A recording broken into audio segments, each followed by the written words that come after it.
الحمد لله نحمده ونستعينه ونستغفره ونعوذ بالله من شرور أنفسنا ومن سيئات أعمالنا من يهده الله فلا مضل له ومن يضلله فلا هادي له ونشهد أن لا إله إلا الله وأن محمدا عبده ورسوله أرسله بالحق بشيرا ونذيرا وداعيا إلى الله بإذنه وسراجا منيرا أما بعد فقد قال الله تعالى في كلامه المجيد وفي الفرقان الحميد فأعوذ بالله من الشيطان الرجيم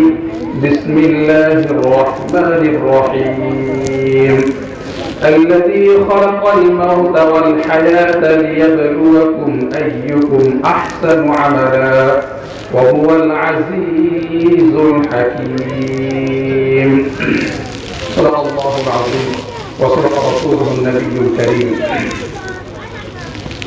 الحمد لله সম্মানিত সুধী সমাজ পর্দার আড়ালে মা ও বোনেরা, আজকে আমরা এমন একটি সমাবেশে সমবেত হয়েছি, এমন একটি মাহফিলে আমরা আসতে পেরেছি, বসতে পেরেছি, যে মাহফিল সম্পর্কে মুহাম্মদ রাসূলুল্লাহ সাল্লাল্লাহু আলাইহি ওয়াসাল্লাম বলেন, لا يقعد قوم يذكرون الله عز وجل إلا حفتهم الملائكة وغشيتهم الرحمة ونزلت عليهم السكينة وذكرهم الله في من عنده. আল্লাহ রাসূল সাল্লাল্লাহু আলাইহি ওয়াসাল্লাম বলেন, পৃথিবীর যে কোনো প্রান্তে যখন কিছু মানুষ একসঙ্গে বসে কোরআন এবং হাদিসের আলোচনা করে, আল্লাহর জিকির করে, আল্লাহ রাসূল বলেন, ইল্লা হাফাতহুমুল মালায়েকা, সমস্ত রহমতের ফেরেশতারা এসে ওই মাহফিলের চতুর্দিক ঘেরাও করে রাখে। আল্লাহর রহমতের ফেরেশতা এসে ওয়াগশিয়াতহুমুর রাহমা, এবং এই মাহফিলে যারা বসে এই সমস্ত মানুষ আল্লাহ তাআলার রহমতের মধ্যে ডুবে থাকে। ওয়া নাযালাত আলাইহিমুস সাকিনা, এবং আল্লাহ তাআলার পক্ষ থেকে আল্লাহ তাআলা অনবরত রহমত বর্ষণ করেন, শান্তি বর্ষণ করেন। ওয়া যাকারাহুমুল্লাহু ফী মান ইনদা, এবং আল্লাহ তাআলার কাছে যে সমস্ত ফেরেশতারা থাকে আসমানের উপর, আল্লাহ ওই সমস্ত ফেরেশতাদের সঙ্গে আলোচনা করেন এই মানুষ সম্পর্কে, যে মানুষগুলি মাহফিলে বসে আছে। তাহলে এত মোবারক একটা মাহফিল, এই মাহফিলে বসতে পেরে আমরা খুশি না বেজার? যদি খুশি হয়ে থাকি তাহলে অন্তর থেকে আল্লাহ শুকরিয়া আদায় করি, সবাই বলি আলহামদুলিল্লাহ।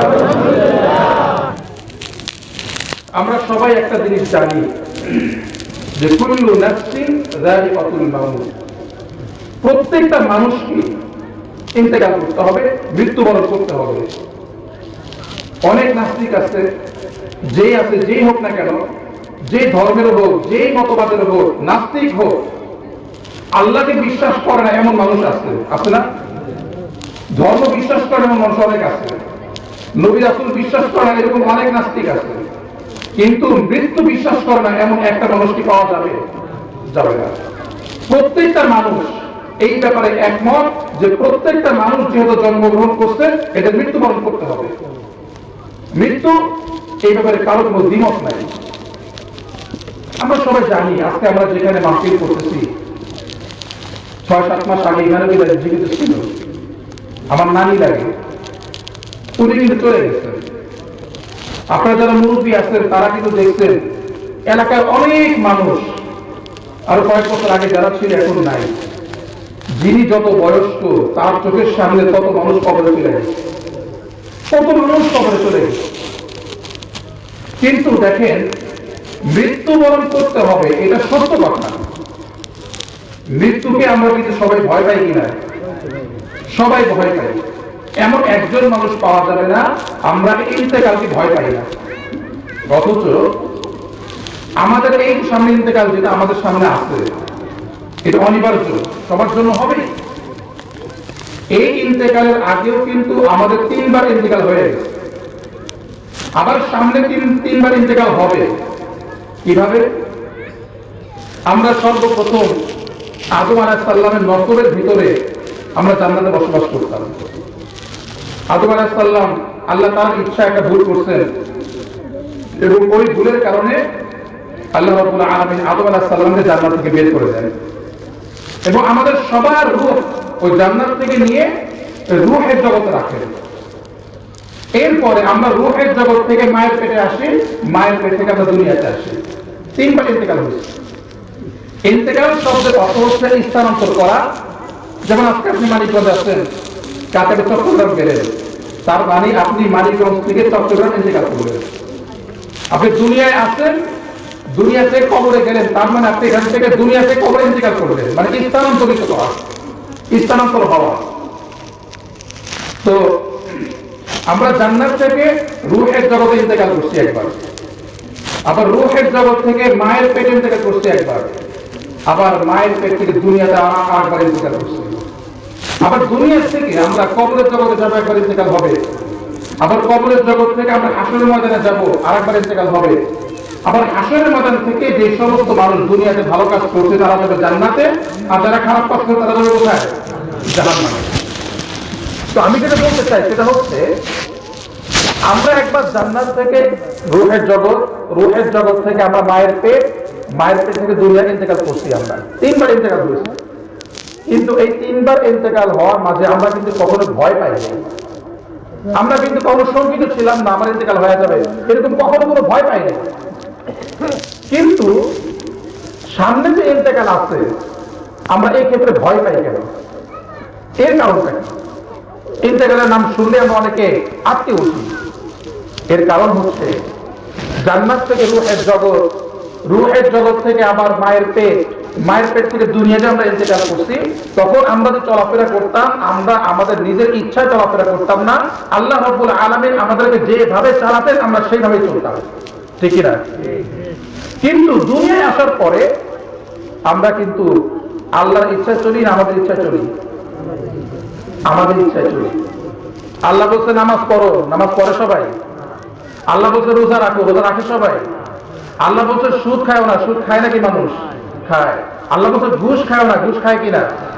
আল্লাহ রাব্বুল আলামিন যা করতে বলছেন, মানুষকে আল্লাহ স্বাধীনতা দিচ্ছেন, কিন্তু মানুষ এই স্বাধীনতা পেয়ে এখন আল্লাহ যা করতে বলছে সেটা করে না, মানে আল্লাহর ইচ্ছা অনুযায়ী না, বরং নিজের ইচ্ছা অনুযায়ী চলাচল করছে মানুষ। এই জন্য মানুষ এখন আবার পরে ইন্তেকালকে ভয় পায়। এর কারণটা কি?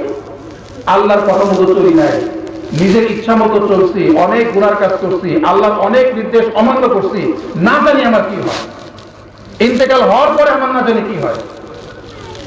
এই জন্য আমরা ভয় পাই, কারণ আমরা আল্লাহর ইচ্ছায় না চলে আমরা নিজেদের ইচ্ছায় চলি। এই জন্য এখনো দুনিয়াতে যদি আমরা আল্লাহ নিজের ইচ্ছা বাদ দিয়ে আল্লাহ যেভাবে বলছেন ঠিক ওইভাবে যদি আমরা চলি, আমরা মৃত্যুকে ভয় পাবো না। তার হাদিস শরীফে আসছে যে সমস্ত মানুষ আল্লাহর ইচ্ছা অনুযায়ী চলে, ইবাদত বন্দেগী করে, আল্লাহ রাব্বুল আলামিন ওই সমস্ত মানুষকে মৃত্যুর আগেই সুসংবাদ দিয়ে দেন, ওয়ালা খাউফুন আলাইহিম ওয়ালা হুম ইয়াহজানুন। তাদের মাঝখানে শুধুমাত্র মৃত্যুটা বাধা, সে মৃত্যুবরণ করার সঙ্গে সঙ্গে জান্নাতে চলে যাবে। সুবহানাল্লাহ। আল্লাহর নির্দেশ করে চলতে হবে। এখন কথা হচ্ছে এই দুনিয়াতে আসার পরে আল্লাহ রাব্বুল আলামিন আমাদেরকে ইচ্ছা শক্তি দিয়েছেন। আমরা চাইলে আল্লাহর ইচ্ছা, আল্লাহর হুকুম মানতেও পারি, আবার চাইলে আবার নাও মানতে পারি। এরকম একটা শক্তি আল্লাহ দিয়ে দিয়েছেন কিনা? দিয়েছেন। আমি যে আয়াতটা পড়ছি, আয়াতের মধ্যে বলছি যে আল্লাযী খালাকাল মাউতা ওয়াল হায়াতা, এখানে কিন্তু একটা ইঙ্গিত আছে যে আল্লাহ তাআলা মৃত্যু এবং জীবন তৈরি করছেন। আল্লাযী খালাকাল মাউতা ওয়াল হায়াতা লিয়াবলুয়াকুম আইয়ুকুম আহসানু আমালা। কেন? আল্লাহ রাব্বুল আলামিন তোমাদেরকে পরীক্ষা করতে চান, তোমাদের কে কে আমলের দিক দিয়ে ভালো, কার আমলটা ভালো, এই জিনিস আল্লাহ পরীক্ষা করতে চান। এই জন্য আল্লাহ তাআলা এই মৃত্যু এবং জীবন মানুষকে দান করছেন। এখানে প্রশ্ন জাগে, আল্লাহ তাআলা এই আয়াতের মধ্যে বলছেন আল্লাযী খালাকাল মাউতা ওয়াল হায়াতা, আল্লাহ তাআলা মৃত্যু সৃষ্টি করছেন আবার জীবন সৃষ্টি করছেন। আগে মৌত, তারপর হায়াতের কথা বলছেন। আসলে বিষয়টা কি? আগে মৌত না আগে হায়াত? আগে মানুষ আসছে, তারপরে মানুষ মৃত্যুবরণ করবে, তাই না? কিন্তু আল্লাহ তাআলা আগে মৌতের কথা বলছেন, তারপরে হায়াতের কথা বলছেন কেন? আল্লাহ এই আয়াতের দ্বারা বুঝাইতে চান তোমরা যে দুনিয়াতে বসবাস করো এটা কিন্তু হায়াত না, এই হায়াতের কিন্তু শেষ আছে। তোমরা যখন মৃত্যুবরণ করবা ওই মৃত্যুর পর থেকে যে হায়াতটা শুরু হবে ওইটাই হচ্ছে আসল হায়াত। এই জন্য আল্লাহ বলে দিচ্ছেন মৃত্যুর পর থেকে পরকালে যে জীবন শুরু হবে ওটাই হচ্ছে মানুষের আসল হায়াত, ওটার কোনো শেষ নাই। দুনিয়ায় পাঠাইছে কেন? আমরা কি জান্নাতের উপযুক্ত নাকি জাহান্নামের উপযুক্ত এই জিনিসটা পরীক্ষা করার জন্য পাঠাইছেন। আর এই জিনিসটা পরীক্ষা করার জন্য আল্লাহ রাব্বুল আলামিন আমাদেরকে কোরআন দান করছেন। একটা জিনিস দেখেন, দুনিয়াতে যত জিনিস আছে সব কিছুকে আল্লাহ স্বাধীনতা দেন নাই। দুনিয়াতে যা কিছু আছে আল্লাহ রাব্বুল আলামিন সব কিছুকে বাধ্য করে দিয়েছেন। চন্দ্র সূর্য এগুলি যেই পথে চলতে বলছেন এগুলি সেই পথে চলতেই বাধ্য। সূর্য সবসময় কোন দিক দিয়ে উঠে? পূর্ব দিক দিয়ে। কখনো দেখছেন তার ইচ্ছা অনুযায়ী পশ্চিম দিক দিয়ে উঠে না। চন্দ্র সবসময় তার ইচ্ছা অনুযায়ী চলতে পারে না, আল্লাহ যেভাবে চালান সেভাবে চলে। একটা গাছ এটাও কিন্তু আল্লাহ তাআলা যেভাবে চালান সেইভাবে চলে। এর মানে হচ্ছে প্রত্যেকটা জিনিস যেই পথে চললে তার কল্যাণ হয় আল্লাহ রাব্বুল আলামিন প্রত্যেকটা জিনিসকে ওই পথে জোর করে চালান। কল্যাণ হয় বলে যেই পথে চললে জিনিসটা টিকে থাকবে আল্লাহ তাআলা ওটাকে সেই পথেই চালাবে। যেমন ধরেন গাছের একটা উদাহরণ দিই। আমরা সবাই কৃষি কাজ করি, অনেকে এখানে আছে, আমরা অনেকে কৃষি কাজ করি। আমরা চারা বানাই যে বীজ দিয়ে, ধানের বীজ ধরি, ওইটা যখন আমরা বুনি তখন কি আমরা সবকে নাকি দাঁড় করায় বুনাই নাকি ছিটায় দিই? সবাই ছিটায় দিই না? ছিটায় দেওয়া হয়। পরের দিন সকালে গেলে দেখা যায় যে ধানগুলি দাঁড়ায় আছে, ঠিক কিনা? কিন্তু এটা কে করলো? কে করছে এই কাজটা? আল্লাহ তাআলা করছে। আবার দেখেন যেই পাশ দিয়ে ধানের যেই অংশ দিয়ে যেই সাইড দিয়ে আপনার শিকড় বের হয় ওই সাইডটা থেকে মাটির দিকে, আর যেদিক দিয়ে গাছ বের হয় ওটা থাকে কোন দিকে? উপর দিকে। এটা কে করছে? আল্লাহ তাআলা করছে। যদি এমন হইতো যে ওই জিনিসের যেদিক দিয়ে গাছ বের হয় মাটির দিকে থাকে তাহলে এই গাছটা বাঁচতো না। আল্লাহ রাব্বুল আলামিন এই গাছটা যেই পথে চললে যেভাবে থাকলে গাছটা বড় হতে পারবে, ফসল দিতে পারবে, গাছটা বাঁচতে পারবে, আল্লাহ রাব্বুল আলামিন ওই গাছটাকে সেইভাবেই রাখছেন। তার মানে বোঝা গেল গাছটাকে হেদায়েতের পথে, গাছটাকে তার যেদিকে পড়লে সে বাঁচতে পারবে সেই পথে কে চালায়? আল্লাহ রাব্বুল আলামিন চালান। মুরগি ডিম পারে, ডিমটা যখন ডিমের মধ্যে বাচ্চারা পরিপূর্ণ হয় তখন ওই মুরগিটা ডিমটা ফাটায় দেয়, আবার কখনো বাচ্চা নিজেই ফাটায় দেয়। তো মুরগি যে ডিমটা ফাটায় দিল, মুরগি কিভাবে জানলো যে ভিতরে বাচ্চারা পরিপূর্ণ হয়ে গেছে? মুরগির কাছে কি এক্স-রে মেশিন আছে?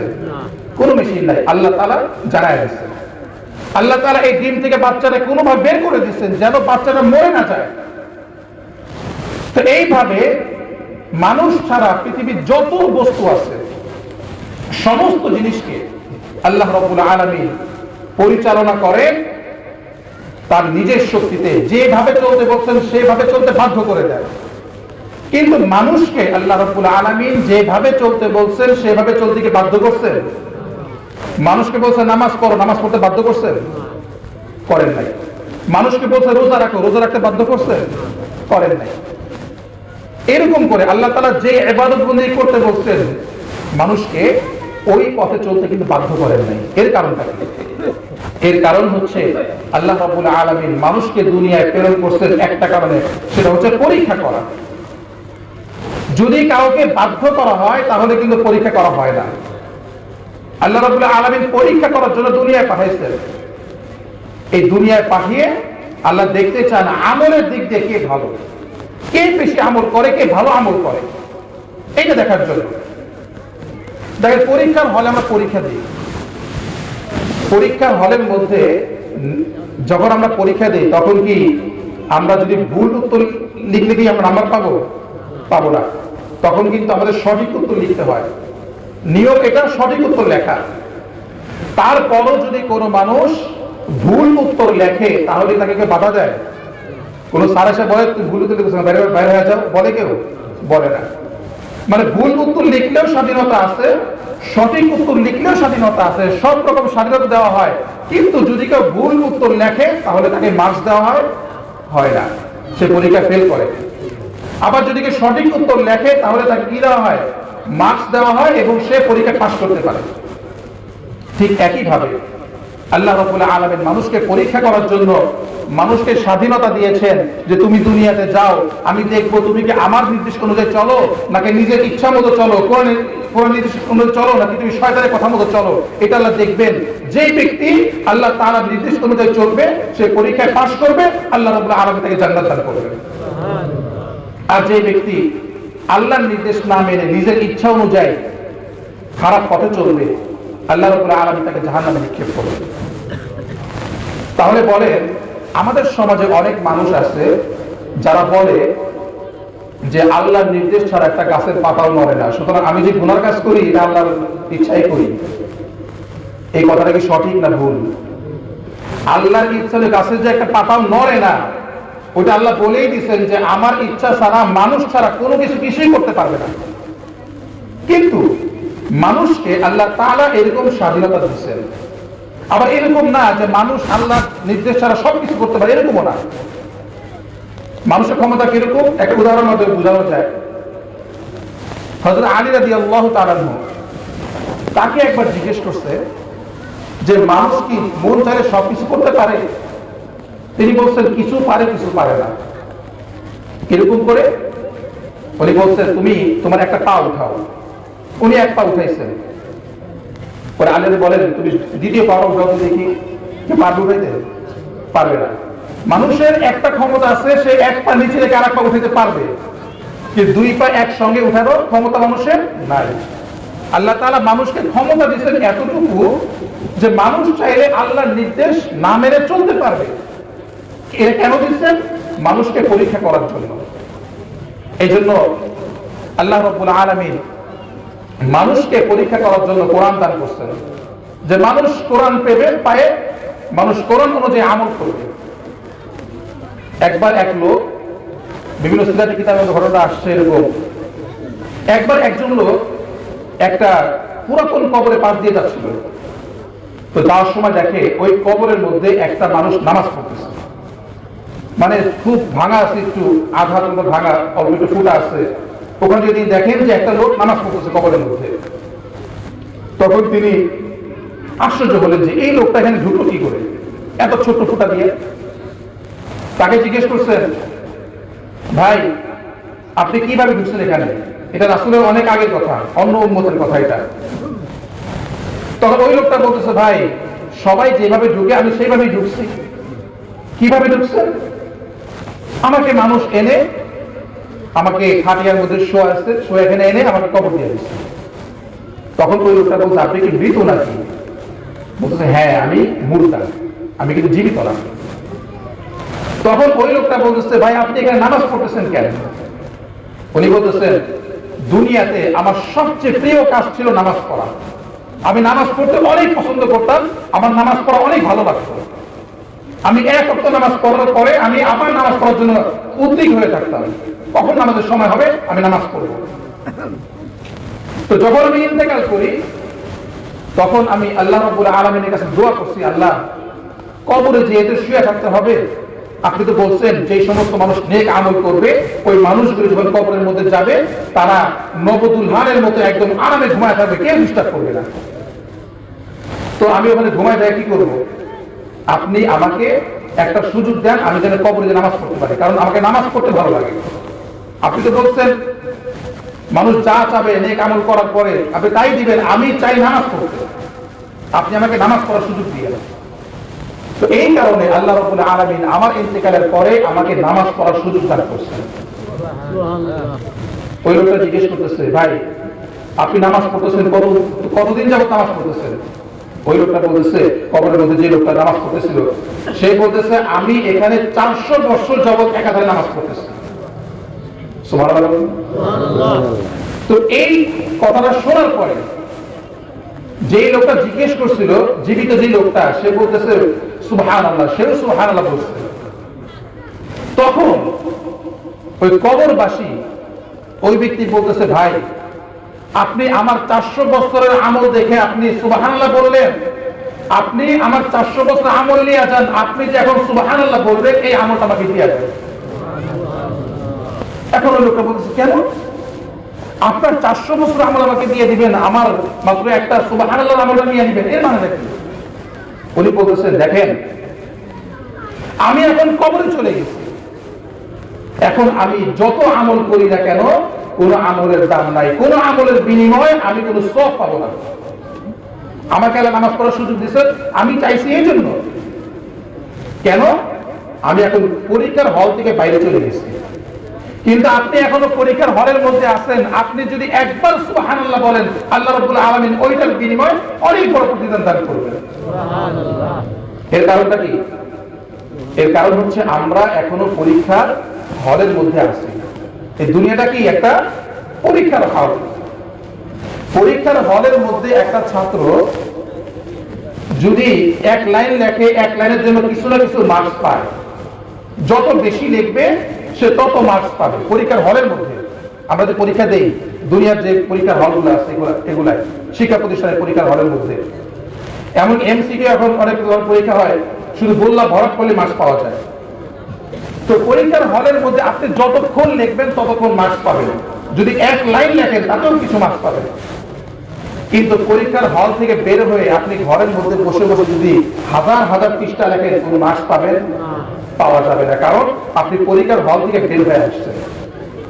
তো এই দুনিয়া হচ্ছে একটা পরীক্ষার হল। এই দুনিয়া থেকে আমরা যা কিছু করব আল্লাহ রাব্বুল আলামিন তার বিনিময় দান করবেন। ওই যে লোকটা সুবহানাল্লাহ বলছিলেন, একটা সুবহানাল্লাহ বলার মাধ্যমে আল্লাহ রাব্বুল আলামিন জান্নাতে একটা বিশাল গাছ তৈরি করে দিবেন। কত বড় গাছ? হাদিস শরীফে রাসূল পাক সাল্লাল্লাহু আলাইহি ওয়াসাল্লাম বলেন, গাছটার বিশালতা কত বড় হবে? একটা আরাবিয়ান ঘোড়া, আমাদের যে মানিকগঞ্জে ঘোড়া এরকম না, কিন্তু খুব হাট্টা কাট্টা আরাবিয়ান ঘোড়া কিন্তু অনেক উঁচা লম্বা হয়, অনেক শক্তিশালী হয়। একটা আরাবিয়ান ঘোড়া এইটা 500 বছর যতটুকু চলতে পারে, একটা আরাবিয়ান ঘোড়া ওই গাছটা, একটা হাদিসের মধ্যে আসছে গাছের যে মোটা হবে কতটুকু, আর একটা হাদিসের মধ্যে আসছে গাছটার লম্বা কত বড় হবে। দুইটা হাদিস দুই রকম আসছে।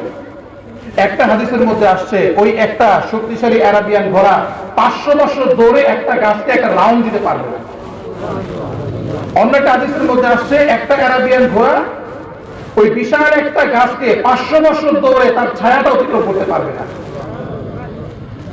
তাহলে আমরা জোরে একবার সুবহানাল্লাহ বলি। সুবহানাল্লাহ। এই যে আল্লাহ কিন্তু একটা গাছ তৈরি করে দিয়েছে, এই যে আরাবিয়ান গাছ তৈরি হয়ে গেছে। যে যত বেশি সুবহানাল্লাহ বলবে তার জন্য আল্লাহ তত বেশি গাছ তৈরি করবে। জান্নাতটা হচ্ছে একটা খালি মাঠের মতো, সেখানে আপনাকে সুবহানাল্লাহ বলে, আলহামদুলিল্লাহ বলে, বিভিন্ন আমল করে প্রাসাদ, গাছপালা সবকিছু তৈরি করতে হবে। তো যেটা বলতেছিলাম, আল্লাহ রাব্বুল আলামিন আমাদেরকে দুনিয়ায় পাঠাইছেন কেন? মনে আছে কেন পাঠাইছেন? পরীক্ষা করার জন্য। আবার বলেন তো কেন পাঠাইছেন? পরীক্ষা করার জন্য। এই জন্য আমাদেরকে স্বাধীনতা দিচ্ছেন, কারণ পরীক্ষার্থীকে স্বাধীনতা না দিলে তাকে পরীক্ষা করা যায় না। আর এই স্বাধীনতা দিয়ে আল্লাহ রাব্বুল আলামিন আমাদের জন্য কোরআন দান করছেন। এটা হচ্ছে তোমাদের সিলেবাস। এই কোরআন পড়বা এবং এই কোরআন অনুযায়ী আমল করবা, তাতে তোমরা পরীক্ষায় পাস করবা, তোমাদেরকে আমি জান্নাত দান করব। এই কোরআন শরীফের মর্যাদা অনেক বেশি। আল্লাহ রাসূল বলেন, খায়রুকুম মান তাআল্লামাল কুরআন ওয়া আল্লামা। যে ব্যক্তি কোরআন পড়ে এবং অন্যকে কোরআন শিক্ষা দেয়, ওই লোকটা সবচেয়ে বেশি শ্রেষ্ঠ মানুষ। আল্লাহ রাব্বুল কোরআনের মধ্যে বলছেন, আর রহমান আল্লামাল কুরআন খলাকাল ইনসান। যে আল্লাহ তাআলা দয়াময়, তিনি কোরআন শিক্ষা দেন, মানুষ সৃষ্টি করেন।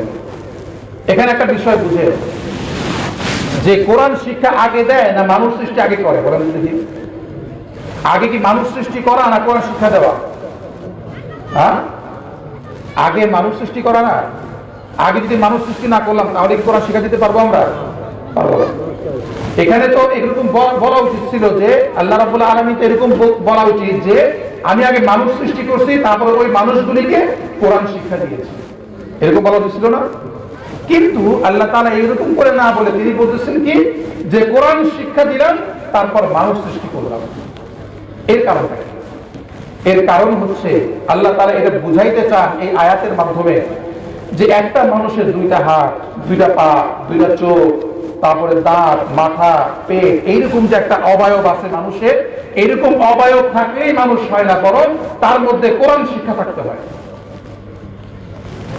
তার মানে বুঝাতে চান আমি একটা মানুষকে কোরআন শিক্ষার মাধ্যমে মানুষ সৃষ্টি করি, মানুষের মধ্যে মনুষ্যত্ব সৃষ্টি করি কোরআনের মাধ্যমে। যখন কোরআন শিক্ষা তার মধ্যে হবে, তখন একটা মানুষ মানুষ হিসাবে গণ্য হবে। এই একটা ব্যাখ্যা। আরেকটা ব্যাখ্যা আছে এরকম যে আর রহমান আল্লামাল কুরআন খলাকাল ইনসান। প্রথমে আসে রহমানের কথা, তারপরে আসছে কি কোরআনের কথা, তারপরে আসছে মানুষের কথা। এর কারণটা কি? এর কারণ হচ্ছে তিনি হচ্ছেন রহমান, তার কাছে অনেক দয়া, অনেক রহমত আছে, তার দয়া আমাদের দরকার আছে। আল্লাহ তাআলা এই আয়াত, তিনটা আয়াত দ্বারা বুঝাইতে চান মাঝখানে যে কোরআন রাখলাম আমি এই জন্য যে তোমরা রহমান থেকে দয়াটা তোমরা কোরআনের মাধ্যমে নিতে থাকবা। যেমন এখানে লাইট জ্বলতেছে না, এই লাইটটা কিভাবে জ্বলতেছে? ওই যে জেনারেটর আছে, সেখান থেকে কিসের মাধ্যমে লাইটটা আসছে? তারের মাধ্যমে আসছে। তো ওখানে তার না থাকলে কি লাইটটা জ্বলতো না? ঠিক একই ভাবে আল্লাহ রাব্বুল আলামিন হচ্ছে রহমানের ভান্ডার, তার কাছ থেকে এই কোরআনের তার দিয়ে এই রহমত আমাদের কাছ পর্যন্ত আসবে। এই জন্য আল্লাহ রাব্বুল আলামিন শুরুতে রহমানের কথা উল্লেখ করছেন, মাঝখানে কোরআনের কথা উল্লেখ করছেন, তারপর ইনসানের কথা উল্লেখ করছেন, যেন মানুষ রহমানের কাছ থেকে কোরআনের মাধ্যমে রহমতগুলি নিয়ে নেয়। এই জন্য আল্লাহ তাআলা বলছে যে যত বেশি কোরআন তেলাওয়াত করবে আল্লাহ তাআলা তার প্রতি তত বেশি রহমত নাযিল করবে। উবাই ইবনে কাব রাদিয়াল্লাহু তাআলা আনহু, আব্দুল্লাহ ইবনে উবাই ইবনে কাব রাদিয়াল্লাহু তাআলা আনহু, তিনি অনেক সুন্দর কোরআন তেলাওয়াত করতেন। একবার তিনি কোরআন তেলাওয়াত করতেছেন, তো কোরআন তেলাওয়াত করার সময় রাসূল সাল্লাল্লাহু আলাইহি ওয়াসাল্লাম তার পিছনে এসে দাঁড়ায় তার তেলাওয়াত শুনতেছেন। তিনি যখন টের পাইছেন যে রাসূল আমার পিছনে দাঁড়ায় আছে, তখন তিনি কোরআন থামায় দিচ্ছেন। তিনি রাসূল বলেন, থামাইছো কেন? তুমি পড়তে থাকো। তখন তিনি বলতেছেন, ইয়া রাসূলুল্লাহ, আপনি হচ্ছেন আল্লাহর রাসূল, আপনার উপর আল্লাহ কোরআন নাযিল করেছেন, আপনার সামনে কোরআন পড়ব আমার সাহসে কুলায় না। রাসূল সাল্লাল্লাহু আলাইহি ওয়াসাল্লাম বলেছেন, না উবাই, তুমি কোরআন পড়তে থাকো। আল্লাহ রাব্বুল আলামিন তোমাকে বলছে, তোমার নাম ধরে বলছে, হে মুহাম্মদ তুমি উবাই ইবনে কাবকে বলো, সেজন্য কোরআন তাআলা চালায়া যায়। উবাই ইবনে কাব বলতেছেন, ইয়া রাসূলুল্লাহ, আল্লাহ কি আমার নাম উচ্চারণ করছেন? আল্লাহ রাসূল বলেন, হ্যাঁ, আল্লাহ তাআলা তোমার নাম নিয়ে বলছে যেন উবাই কোরআন তাআলা চালায়া যায়। শুধু তাই না, আল্লাহ তাআলা তোমার উপর রহমত বর্ষণ করছেন। কোরআন শরীফ এমন একটা গ্রন্থ, এমন একটা গ্রন্থ যার মাধ্যমে আল্লাহ তাআলার কাছ থেকে সরাসরি রহমত আসে। হাদিস থেকে অনেক ওলামা একরাম একটা মতামত দিচ্ছেন, যখন কোন মানুষ কোরআন তেলাওয়াত করে তখন আল্লাহ রাব্বুল আলামিন সমস্ত কাজ বাদ দিয়ে আল্লাহ তাআলা ওই লোকটার দিকে তাকায় থাকে, রহমতের দিকে তাকায় থাকে।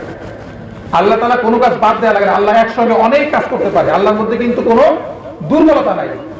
আমরা যেরকম একটা কাজ করলে আটটা কাজ করতে পারি না, আল্লাহ তাআলা একসঙ্গে সব কিছু করতে পারে। আল্লাহ তাআলা সব ধরনের ক্ষমতা আল্লাহ তাআলার কাছে আছে।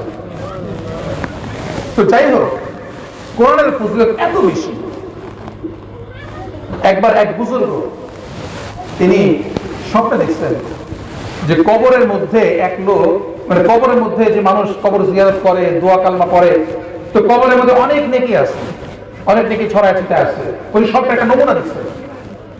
তো স্বপ্নে দেখে যে অনেক লোক কবর থেকে উঠে লাশগুলা, রূহগুলা, তারা ওই নেকিগুলা পুরাইতেছে, উঠা নিতেছে নেকিগুলা। কিন্তু একজন লোক সে ওই পাশে বসে আছে, সে তাদের সঙ্গে নেকিগুলা পুরাইতেছে না। তখন ওই আল্লাহর ওলি বলতেছেন স্বপ্নের মধ্যে যে কি ব্যাপার চাচা, আপনি যে নেকি পুরাইতেছেন না, মানে কি সবাই পুরাইতেছে, নেকি উঠাইতেছে, আপনি উঠাইতেছেন না কেন? তখন উনি বলতেছে, দেখো আমার নেকি উঠানোর দরকার নাই। কেন? কারণ আমার একটা ছেলে আছে, সেই ছেলে আমার জন্য কোরআন তেলাওয়াত করে, সেই ছেলে কোরআন তেলাওয়াত করে, আমি কবরে বসে বসে তার নেকিগুলা পাই। তখন উনি স্বপ্নে বলছেন, আপনার ছেলে কি করে? তখন উনি বলছে, যে আমার ছেলে অমুক বাজারে একটা দোকান আছে, সেই দোকানে দোকানদারি করে। তখন ওই লোকটা যখন ঘুম ভাঙছে তখন তিনি ওই বাজারে গেছেন। বাজারে যাদের ঠিকই ওই দোকানের মধ্যে ওই ছেলেটা বসে দোকানদারি করতেছে আর সময় পাইলে কোরআন তেলাওয়াত করতেছে। তো তিনি এটা দেখছেন, দেখে আসছেন। আবার অনেকদিন পরে আবার স্বপ্নে দেখছেন।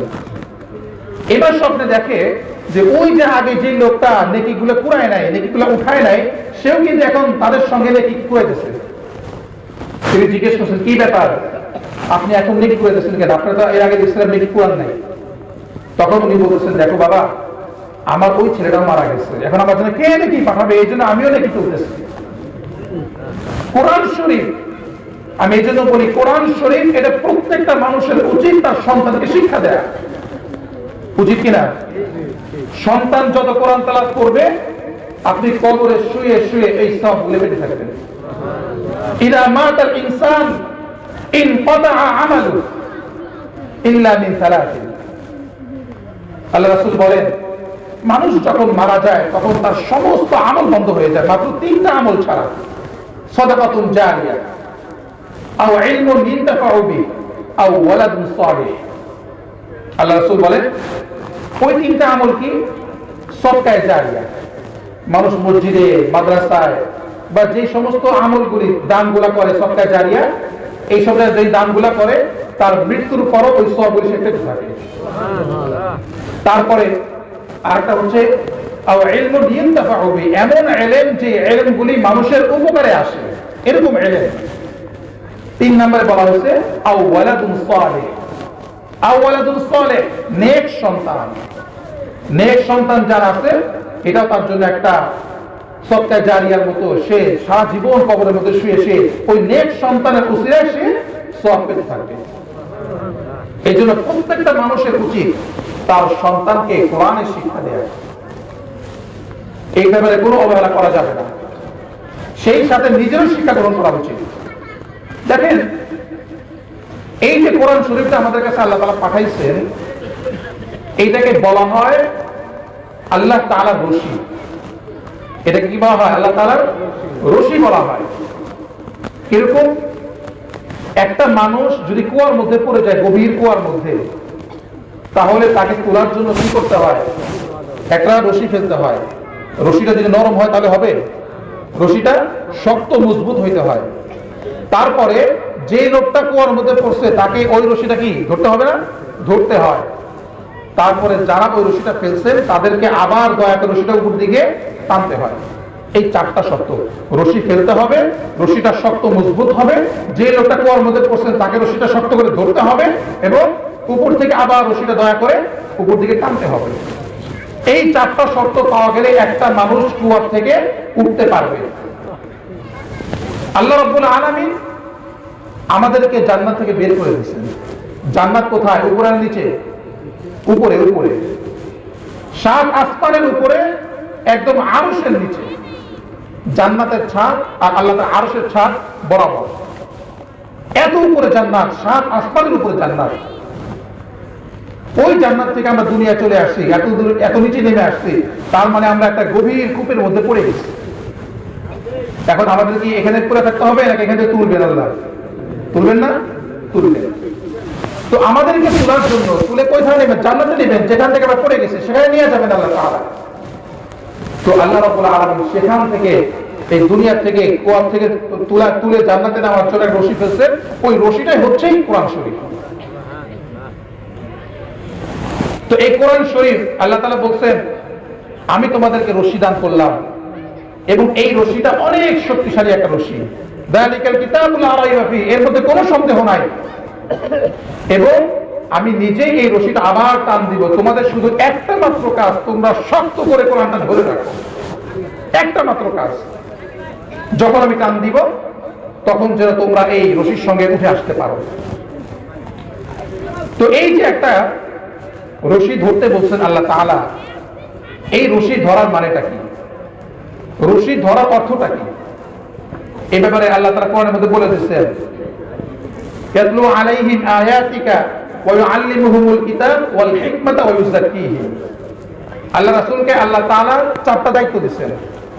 এক নম্বর দায়িত্ব হচ্ছে ইয়াতলু আলাইহিম আয়াতিকা, যে আল্লাহ রাব্বুল আলামিন মানুষকে আয়াত শিক্ষা দিবেন, কোরআন তেলাওয়াত করা শিক্ষা দিবেন, কোরআন তেলাওয়াত শিক্ষা দিবেন।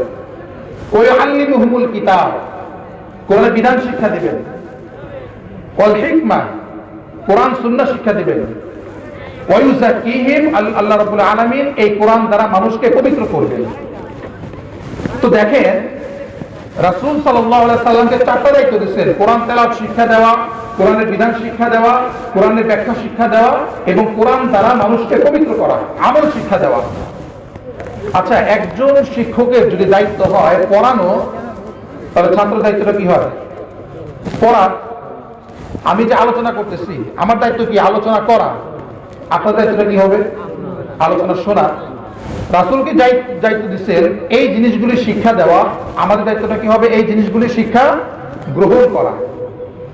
তো এইভাবে আমরা কোরআন তেলাওয়াত শিখবো, কোরআনের বিধান শিখবো, হাদিস শিখবো এবং সেই অনুযায়ী আমল করব। এই চারটা দায়িত্ব যদি কেউ পালন করে তাহলে সে কোরআনকে শক্ত করে ধরল।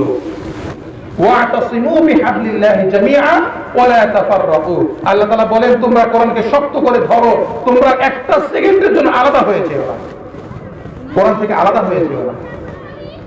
কিন্তু এই জন্য আল্লাহ রাসূল বলেন তলাবুল ইলমি ফরিদাতুন আলা কুল্লি মুসলিম, আল্লাহ তাআলা প্রত্যেকটা ঈমানদারের জন্য ইলমে দ্বীন শিক্ষা করা ফরজ করে দিয়েছেন। এটা কতটুকু? একটা প্রশ্ন আসে যে আমি কতটুকু ইলমে দ্বীন শিক্ষা করা ফরজ? সবার জন্য তো অনেক বড় মুহাদ্দিস আলেম হওয়া তো ফরজ না, ফরজ করা করলে তো গুনাহ হবে। তাহলে কতটুকু ইলম আছে যে ইলমটা যদি একটা মানুষ শিক্ষা গ্রহণ না করে তাহলে তার গুনাহ হবে? এটাকে জানা দরকার আছে কিনা? আছে। মুফাসসিরগণ এর ব্যাখ্যায় বলছেন যে ইলমে দ্বীন শিক্ষা করা ততটুকু ফরজ, অতটুকু জ্ঞান অর্জন করা ফরজ যে জ্ঞানটাকে বলা হয় ইলমুল হাল। আপনি যেই অবস্থার সম্মুখীন হবেন ওই অবস্থা সম্পর্কে ইলম অর্জন করা ফরজ।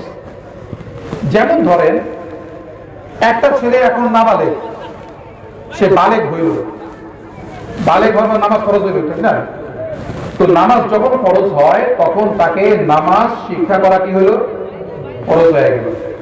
এখন সে নামাজ পড়বে। তো নামাজ শিক্ষা করা যখন ফরজ হয় তখন তাকে ওযু শিখতে হবে, তারপরে তাকে কোরআন তেলাওয়াত শিখতে হবে, তাসবিহ শিখতে হবে, কিভাবে নামাজ পড়তে হয় সব কিছু শিখতে হবে। তারপরে একটা মানুষ, ধরেন গরিব মানুষ, সে ধনী হয়ে গেল, তার কাছে নিসাব পরিমাণ সম্পদ আসলো, এখন তাকে যাকাত দিতে হবে। এখন ওই মুহূর্তে তার জন্য যাকাত কিভাবে দিতে হয় এই জ্ঞান অর্জন করা কি? জোরে বলেন কি? ফরজ।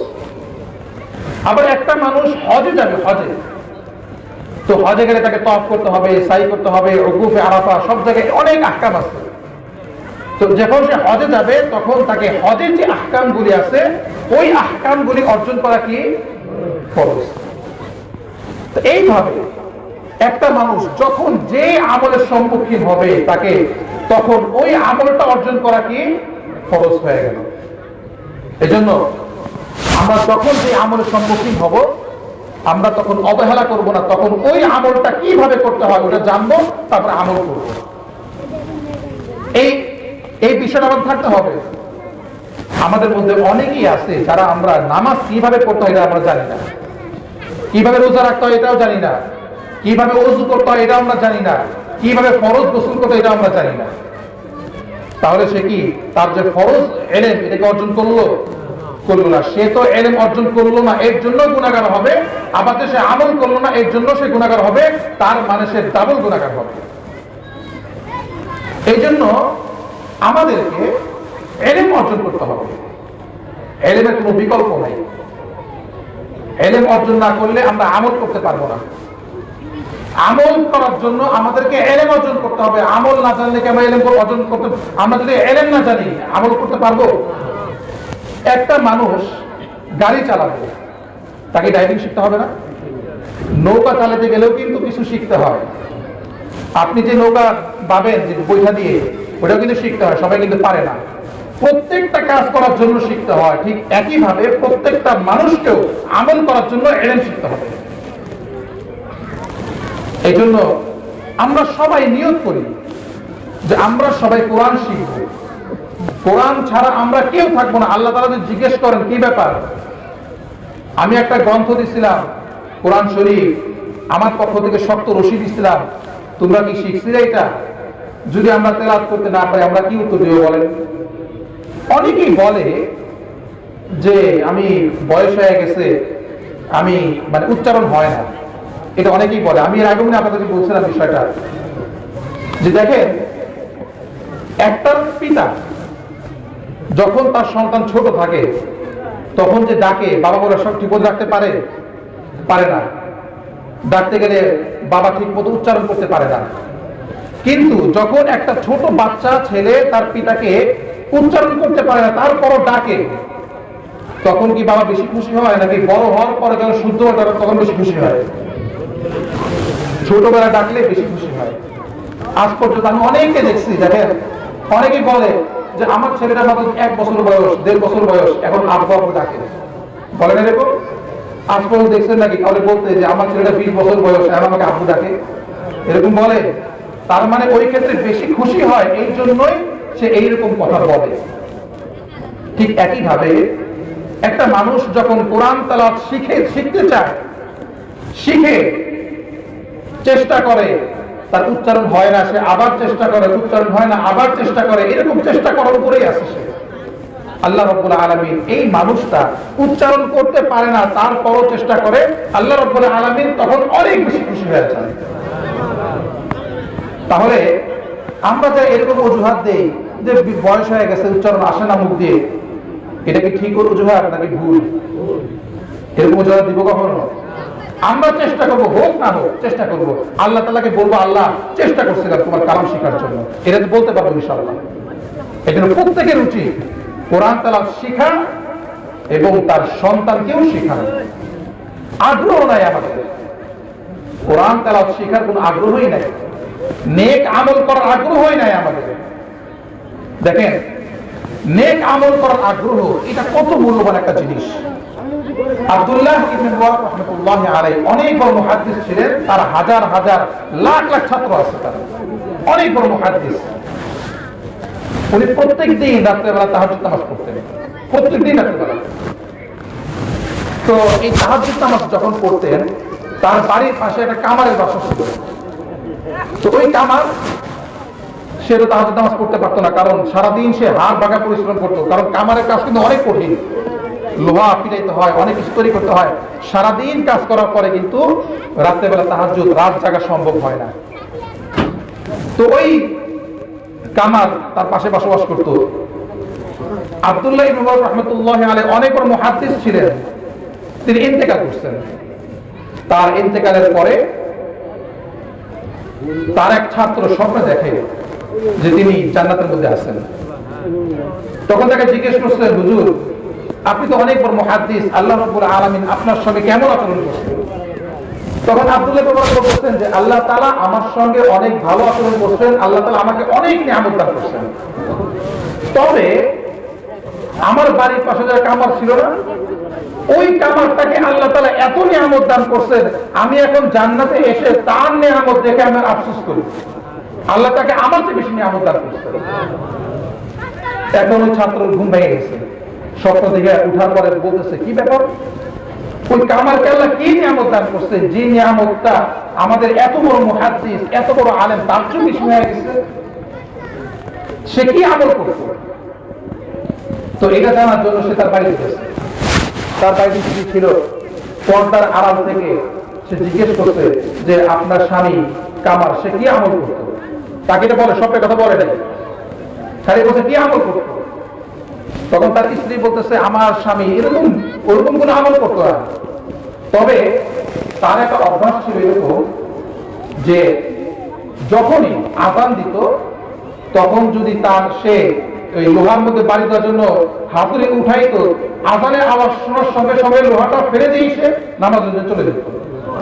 মানে 5 ওয়াক্ত নামাজ সে মসজিদে যেয়ে পড়তো। আর কি করত, আর সে রাত্রেবেলা যখন হাজত ছাড়ার জন্য উঠতো, বাইরে বের হতো, তখন দেখতো আব্দুল্লাহ ইবনে মুবারক রাহমাতুল্লাহি আলাইহি তিনি বাড়ির ছাদের মধ্যে দাঁড়ায় তাহাজ্জুদ নামাজ পড়তেছেন। এইটা দেখে সে আফসোস করতো আর বলতো আমি যদি দিনের বেলা একটু আরাম করতে পারতাম তাহলে আমিও তাহাজ্জুদ করতে পারতাম। খালি আফসোস করতো আর কান্নাকাটি করতো। তো ওই ছাত্র বুঝতে পারছে যে সে যে এই যে আমলটা করতে না পেরে আফসোস করলো, এই আফসোসের কারণে আল্লাহ রাব্বুল আলামিন তাকে এত বেশি মর্যাদা দিচ্ছে, যেই মর্যাদা দেখে এখন আব্দুল্লাহ ইবনে মুবারক রাহমাতুল্লাহি আলাইহির মতো একজন মুহাদ্দিস তিনি আফসোস করে। এখন এজন্য আমল, এটার জন্য আফসোস করা, আমল যদি একটা ছুটে যায় আফসোস করা উচিত। এটার কিন্তু অনেক দাম। আমির ইবনে মুআবিয়া রাদিয়াল্লাহু তাআলা আনহু তিনি প্রত্যেক দিন তাহাজ্জুদ নামাজ পড়তেন, প্রত্যেক দিন, একদিনও মিস করতেন না। তো একদিন শয়তান চিন্তা করছে প্রত্যেকদিন তাহাজ্জুদ নামাজ পড়ে, একদিন তাকে তাহাজ্জুদ মিস করাইতে হবে। তো শয়তান যে খুব তাকে আরাম দিতেছে, খুব মাথা ইয়া করতেছে, পা টিকতেছে, যেন সে ঘুমায় থাকে। তো শয়তানের ধোকায় পড়ে উনি ওই দিন শয়তানের কুমন্ত্রণায় সে ওই দিন তাহাজ্জুদ নামাজ পড়তে পারে নাই। ফজরের আযান দেওয়ার সঙ্গে সঙ্গে তার ঘুম ভেঙে গেছে। তিনি উঠার পরে দেখে যে তাহাজ্জুদ নামাজ সময় শেষ। প্রচন্ড কান্নাকাটি শুরু করে দিয়েছে, এত বেশি কান্নাকাটি শুরু করছে সে তাহাজ্জুদ নামাজ পড়ে যে সওয়াব পাইতো, আল্লাহ রাব্বুল আলামিন তাকে ওই কান্নাকাটি করার কারণে তার চেয়ে অনেক গুণ বেশি সওয়াব দান করছেন। শয়তানের মাথা খারাপ। শয়তান চিন্তা করছে যে সওয়াব কমানোর জন্য তাহাজ্জুদ মিস করে লাভ, এখন তো সওয়াব আর বেশি হয়ে গেল। তারপরের দিন শয়তান করছে কি, শয়তান যে নিজে ডাকা শুরু করছে, হুজুর উঠেন উঠেন। উনি উঠে বলতেছে কে তুমি? বলতেছে আমি ইবলিস। তুমি আমাকে ডাকতেছো কেন? বলতেছে তাহাজ্জুদ নামাজ পড়ার সময় হয়ে গেছে, উঠেন উঠে তাহাজ্জুদ নামাজ পড়েন। কেন? তুমি ইবলিস। ইবলিস তো মানুষকে তাহাজ্জুদ নামাজ পড়ার জন্য ডাকে না, সে তো সবসময় নামাজ থেকে আরো বিরত রাখার চেষ্টা করে। ইবলিস বলতেছে দেখেন, গতকালকে আপনাকে তাহাজ্জুদ থেকে বিরত রাখছিলাম, কিন্তু আপনি এমন ভাবে আফসোস করা শুরু করছেন, কান্নাকাটি শুরু করছেন যে আল্লাহ রাব্বুল আলামিন আপনাকে ওই তাহাজ্জুদ পড়লে যে সওয়াব পাইতেন তার চেয়ে অনেক বেশি সওয়াব দান করছেন। তো ওইটার দরকার নাই, আপনি উঠে ওইটা তাহাজ্জুদ পড়েন, ওইটা তাহাজ্জুদ সওয়াবটাই পান, বেশি পাওয়ার দরকার নেই। তার মানে চিন্তা করছে যে মানুষ যদি কোনো আমল করতে পারে, যদি কখনো আমলটা ছুটে যায়, যদি আফসোস করে, তাহলে কিন্তু আল্লাহ রাব্বুল আলামিন তাকে অনেক বেশি সওয়াব দান করেন। তাহলে আমলের জন্য আফসোস করা এটাও কিন্তু একটা অনেক বড় আমল, অনেক বড় মূল্যবান কাজ। এজন্য আমাদের আমল ছুটে গেলে আমরা কখনোই আমলটার জন্য আফসোস করবো। এই জন্য তো হাদিসের মধ্যে আসছে পুরো যুবক সে যদি 5 ওয়াক্ত নামাজ পড়ে সঠিকভাবে। আচ্ছা বলেন, একটা যুবক কি সুন্দর মতো নামাজ পড়তে পারে, নাকি একটা বৃদ্ধ মানুষ সুন্দর মতো নামাজ পড়তে পারে? যুবক পারে। যুবক সুন্দর মতো রুকু করতে পারে, যুবক সুন্দর মতো সেজদা করতে পারে, সঠিকভাবে বসতে পারে। কিন্তু মানুষ যখন বয়স হয়ে যায়, দুর্বল হয়ে যায়, বেশিক্ষণ দাঁড়ায় থাকতে পারে না, বেশিক্ষণ রুকু দিতে পারে না, অনেক রকমের রোগাক্রান্ত হয়ে যায়। তো একটা যুবকের তুলনায় একটা বুড়া মানুষের নামাজের মধ্যে কিন্তু অনেক ঘাটতি দেখা যায়। হাদিসের মধ্যে আসছে একটা যুবক যখন যৌবন কাল থেকে নামাজ পড়ে, যৌবন কাল থেকে আমল করে, ইবাদত বন্দেগী করে, সে যখন বৃদ্ধ হবে, ওই বৃদ্ধ হওয়ার কারণে তার শরীরে যখন শক্তি কমে যাবে, তখন যদি সে আমলগুলি ঠিক মতো করতে না পারে, কোনোভাবে কোন রকম শুধু করে, সে যে যুবক বয়স থেকে করতো, এই জন্য তাকে ওই ত্রুটির কারণে তার আমলের সব আল্লাহ কখনো কমাবেন না। আল্লাহ ফেরেশতাদেরকে বলবেন সে যে আমল করতেছে এখন বুড়া হয়ে গেছে, এখন ভালো মতো আমল করতে পারতেছে না, কিন্তু সে কিন্তু যুবক বয়সে আমল ঠিক মতো করতো, এখন সে ঠিক মতো আমল করতে পারে না, সে আফসোস করে, তার আমলের সব কিন্তু কমানো যাবে না, তার আমলের সবটা বাড়ায় যাবে। তাহলে বোঝা গেল আমলের জন্য আফসোস করা এটাও কিন্তু অনেক বড় একটা ফজিলতপূর্ণ কাজ। একটা ঘটনা আছে এরকম, হুসাইন আহমদ মাদানী রহমতুল্লাহ আলাইহি, তার ছেলে আসআদ মাদানী রহমতুল্লাহ আলাইহি, তিনি একটা ঘটনা বলছেন। ইন্ডিয়ায় বসবাস করতেন তিনি, অনেক বড় আলেম। তো তার একটা ঘটনা আছে এরকম যে এক লোক, একটা এলাকা ছিল, যে এলাকার মধ্যে কোনো আলেম ছিল না, সবাই মূর্খ, কেউ পড়াশোনা জানতো না। একটা সময় কিন্তু এরকম ছিল, অনেক আগের কথা। আর ইন্ডিয়ার মধ্যে এরকম এখনো কিছু কিছু এলাকা আছে যেখানে মানুষ একদমই বর্বর, শিক্ষা দীক্ষা কিছুই নাই। ইন্ডিয়া তো বিশাল বড় দেশ। তো ওই এলাকার মধ্যে কোনো মানুষ পড়াশোনা জানতো না। তো একদিন একটা লোক মারা গেছে। মারা যাওয়ার পরে তাকে কিভাবে কবর দিবে, তার জানাজা নামাজ কে করাবে, এটা তারা জানে না। কোনো আলেম নাই, ইসলামিক শিক্ষা শিক্ষিত কোনো মানুষ নাই। তো তখন তাকে কোন রকম গোসল টোসল করে, কাপড় কাপড় পরায়, এখন জানাজাকে পড়াবে এরকম কোনো মানুষ খুঁজে পায় না। তখন তারা চিন্তা করলো, যাই রাস্তার সামনে দাঁড়ায়, রাস্তা থেকে যখন কোনো মানুষ আসবে, যদি দেখি কোনো হুজুর মানুষ আসলো, তাকে ধরে জানাজা নামাজটা পড়ায় দেবে। অনেকক্ষণ দাঁড়ায় আছে রাস্তার পাশে, তো দেখে অনেকক্ষণ পরে একটা লোক সাইকেল নিয়ে আসতেছে, একদম দাঁড়িয়ে আছে, খুব হুজুর টাইপের, কিন্তু আলেম না, কিন্তু ভালো দাঁড়িয়ে আসছে, কিন্তু হুজুরও দেখা যায় কিছু শিক্ষা দিতে আসতে পারবো। তো তাকে ধরছে সবাই যে হুজুর আপনি এসে একটু এই জানাজা নামাজটা পড়ায় দেন। উনি বলতেছেন আমি তো হুজুর না। না, আমরা এইসব পড়াতে পারি, আপনি যদি পারেন জানাজা পড়াতে পড়ায় দেন। উনি বলতেছেন ঠিক আছে, সমস্যা নাই, হুজুর না হলেও জানাজা নামাজটা পড়াইতে পারি। আমি এই জন্য বলি, প্রত্যেকটা পিতার উচিত তার সন্তানকে এতটুকু ইলম শিক্ষা দেওয়া যেন ওই সন্তান আপনার জানাজা নামাজটা পড়াইতে পারে। একটা বিষয় দেখেন, যত বড় আলেম হোক, আপনার লাশ নিয়ে যখন সামনে আসবে, ওই আলেমের যে আবেগ হবে, আপনার সন্তানের আবেগটা কিন্তু তার চেয়ে অনেক বেশি হবে। সন্তান যখন পিতার লাশ সামনে নামাজে দাঁড়াবে, তখন তার চোখ দিয়ে পানি বের হয়ে যাবে, সে তার পিতার জন্য মন থেকে দোয়া করবে। এটা কি অন্য কেউ পারবে? পারবে না। এই জন্য প্রত্যেকের উচিত তার সন্তান যেন এতটুকু ইলমে দ্বীন শিক্ষা থাকে, তার পিতা মারা গেলে তার জন্য দোয়া করতে পারে, তার জন্য জানাজা নামাজ পড়াইতে পারে। তো ওই লোকটা বলতে ঠিক আছে, আমি এই লোকে জানাজা নামাজ পড়াই দিব, তোমরা যদি কিছু পারো না তাহলে চলো। তো জানাজার নামাজ পড়ায়া তাকে কবর দেওয়া হলো।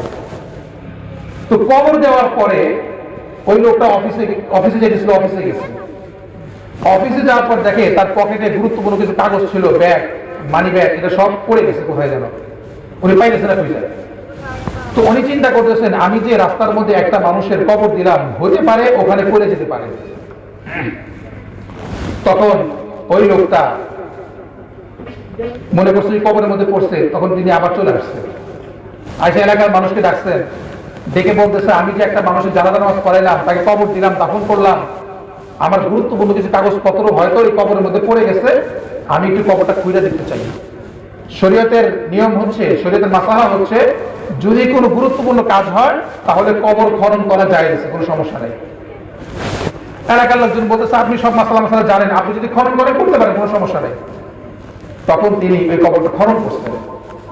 খনন করার পর দেখে কবর থেকে এত সুঘ্রাণ ছড়ায় গেছে, তার কবরের মধ্যে একদম ফুলের বাগিচার মতো হয়ে গেছে। আর দেখে তার কাগজপত্র একটা সাইডে রাখা আছে, তিনি কাগজটা উঠে আবার ঢেকে দিচ্ছেন। তিনি দেখলেন কি ব্যাপার, এই মূর্খদের এলাকায় এই লোকটা তো মূর্খ, পড়াশোনা কিছু জানে না, তো এই লোকের কবরের মধ্যে এত সুঘ্রাণ কোথেকে আসলো, এত সুন্দর নিয়ামত কোথেকে আসলো, সে কি আমল করতে হবে জানতে চাই।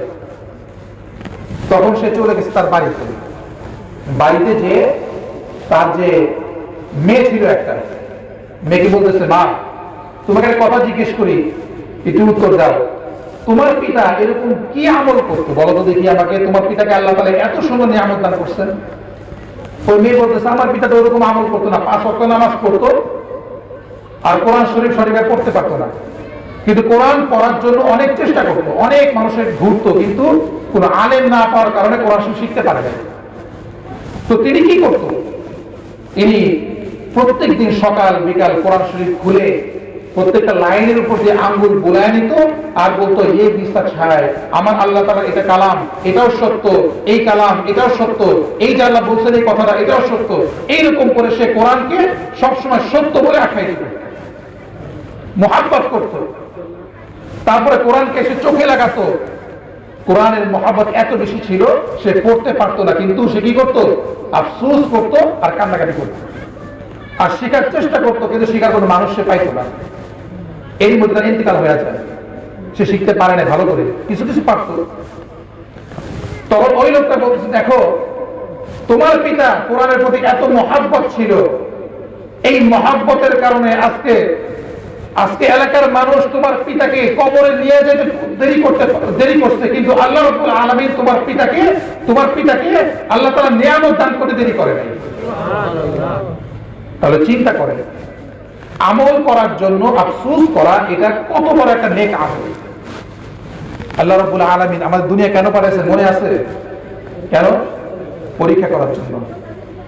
এই পরীক্ষা আল্লাহ দেখতে চান এটাই, আল্লাযী খালাকাল মাউতা ওয়াল হায়াতা লিয়াবলুয়াকুম আইয়ুকুম আহসানু আমালা। আল্লাহ মানুষের মরণ, মানুষের জীবন সৃষ্টি করছেন, উদ্দেশ্য হচ্ছে মানুষের নেক আমলটা আল্লাহ যাচাই করতে চান। এখানে একটা বিষয় আছে, আল্লাহ রাব্বুল আলামিন কি জানেন না যে কোন মানুষ কি আমল করবে, জানেন কিনা? আল্লাহ তাআলা সব জানেন। তার মানে এই না যে আল্লাহ জানেন বলেই মানুষ গুনাহ করে, এরকম না। মানুষ মানুষের দোষেই গুনাহ করে, কিন্তু আল্লাহ জানতেন।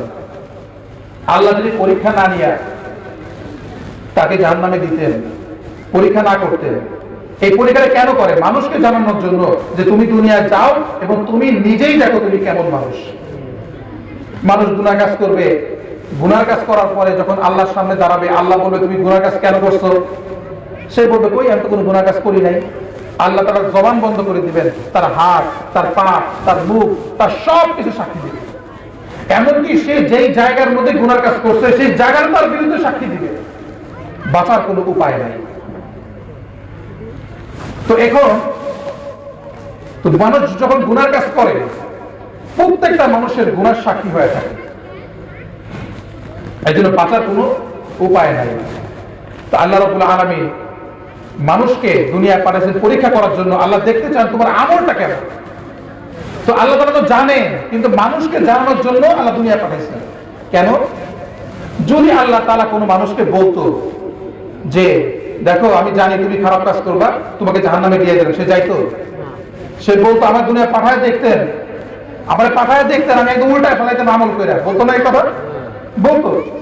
আপনি আমার পরীক্ষা করলে না, জাহান্নামে দিতে হইব না। তো এই জন্য আল্লাহ রাব্বুল আলামিন মানুষকে দুনিয়ায় পাঠাইছেন, তুমি যাও, তুমি নিজেই যেয়ে দেখো তুমি কেমন মানুষ, যেন আল্লাহর বিরুদ্ধে কোনো অভিযোগ মানুষ করতে না পারে। এই জন্য আল্লাহ জানা সত্ত্বেও মানুষকে দুনিয়ায় পাঠাইছেন পরীক্ষা করার জন্য। এই পরীক্ষায় তারাই পাস হবে যে সমস্ত মানুষের আমল ঠিক আছে। যদি আমল ঠিক না থাকে তাহলে কোন মানুষ পরীক্ষায় পাস হইতে পারবে না। এই জন্য আমাদের আমল করতে হবে বেশি করে। আমাদের মধ্যে অনেকে আছে তারা অনেক ভণ্ড পীরের মুরিদ হয়, যে পীররা বলে যে কোনো আমল করার দরকার নাই, আমি তোমাকে জান্নাতে নিয়ে যাবো। এরকম আছে নাকি দেশের মধ্যে? আছে। অনেক আংটি করে, অনেক ধরনের আংটি করলে তার ভাগ্য পরিবর্তন হবে। হাতের মধ্যে অনেক ব্যাস করে পিতার মতো, ভাগ্য পরিবর্তন করার জন্য, ভাগ্যের উন্নয়নের জন্য। এগুলি সব হারাম, সব শিরক। তো কোন মানুষের এই ক্ষমতা নাই যে আরেকজন মানুষকে জান্নাতে নিয়ে যাবে। প্রত্যেকটা মানুষের আমল তার নিজেরই করতে হবে, তার নিজের করতে হবে। হাদিসের মধ্যে রাসূল পাক সাল্লাল্লাহু আলাইহি ওয়াসাল্লাম তার কন্যা ফাতিমাকে কত ভালোবাসতেন। আল্লাহ রাসূল বলেন ফাতিমা হচ্ছে আমার কলিজার টুকরা।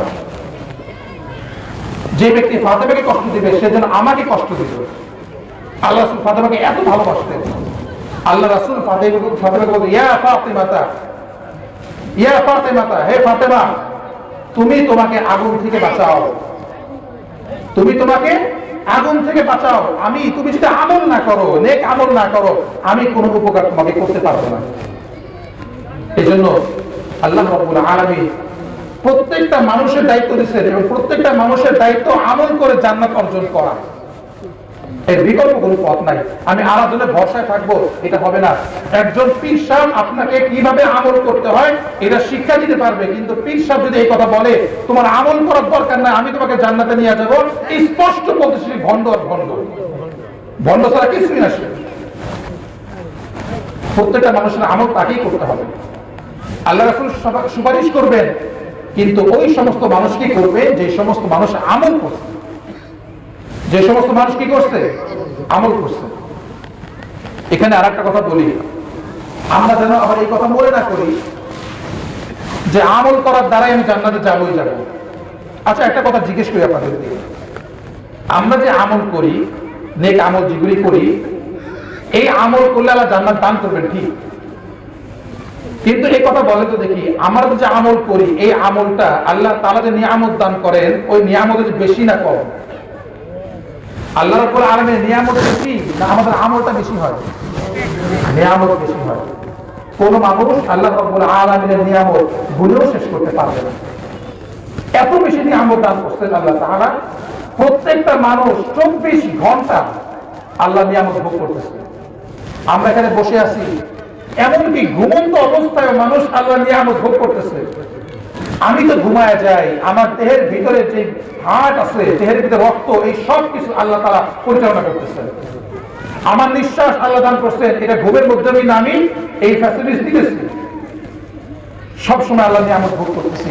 একটা মানুষ কখনো এই কথা বলতে পারবে না, আল্লাহ আমি আমল করছি, আমাকে জান্নাত দিতেই হবে, এই কথাকে বলতে পারবে না।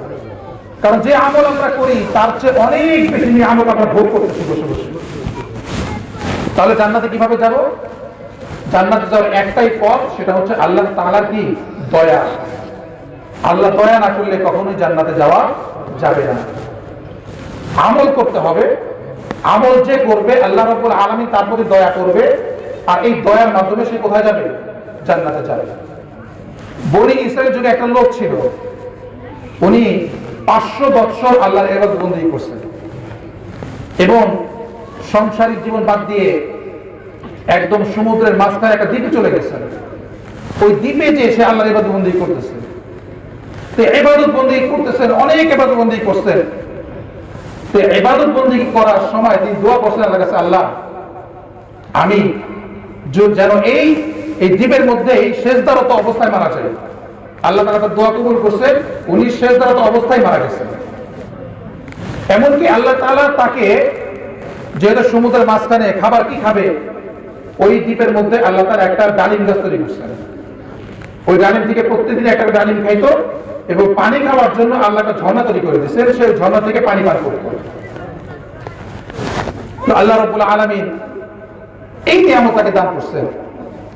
যখন সে মারা যাবে, আল্লাহ রাসূল বলেন, যখন সে মারা যাবে, কিয়ামতের দিন যখন তাকে উঠানো হবে, তখন এই লোকটা আল্লাহর কাছে, আল্লাহ তাআলা বলবেন যে এই লোকটা 500 বছর আমার ইবাদত বন্দেগী করছে, আজকে ফেরেশতাদেরকে বলবেন তোমরা তাকে জান্নাতে নিয়ে যাও, জান্নাতে নিয়ে যাওয়ার জন্য নির্দেশ দিবেন।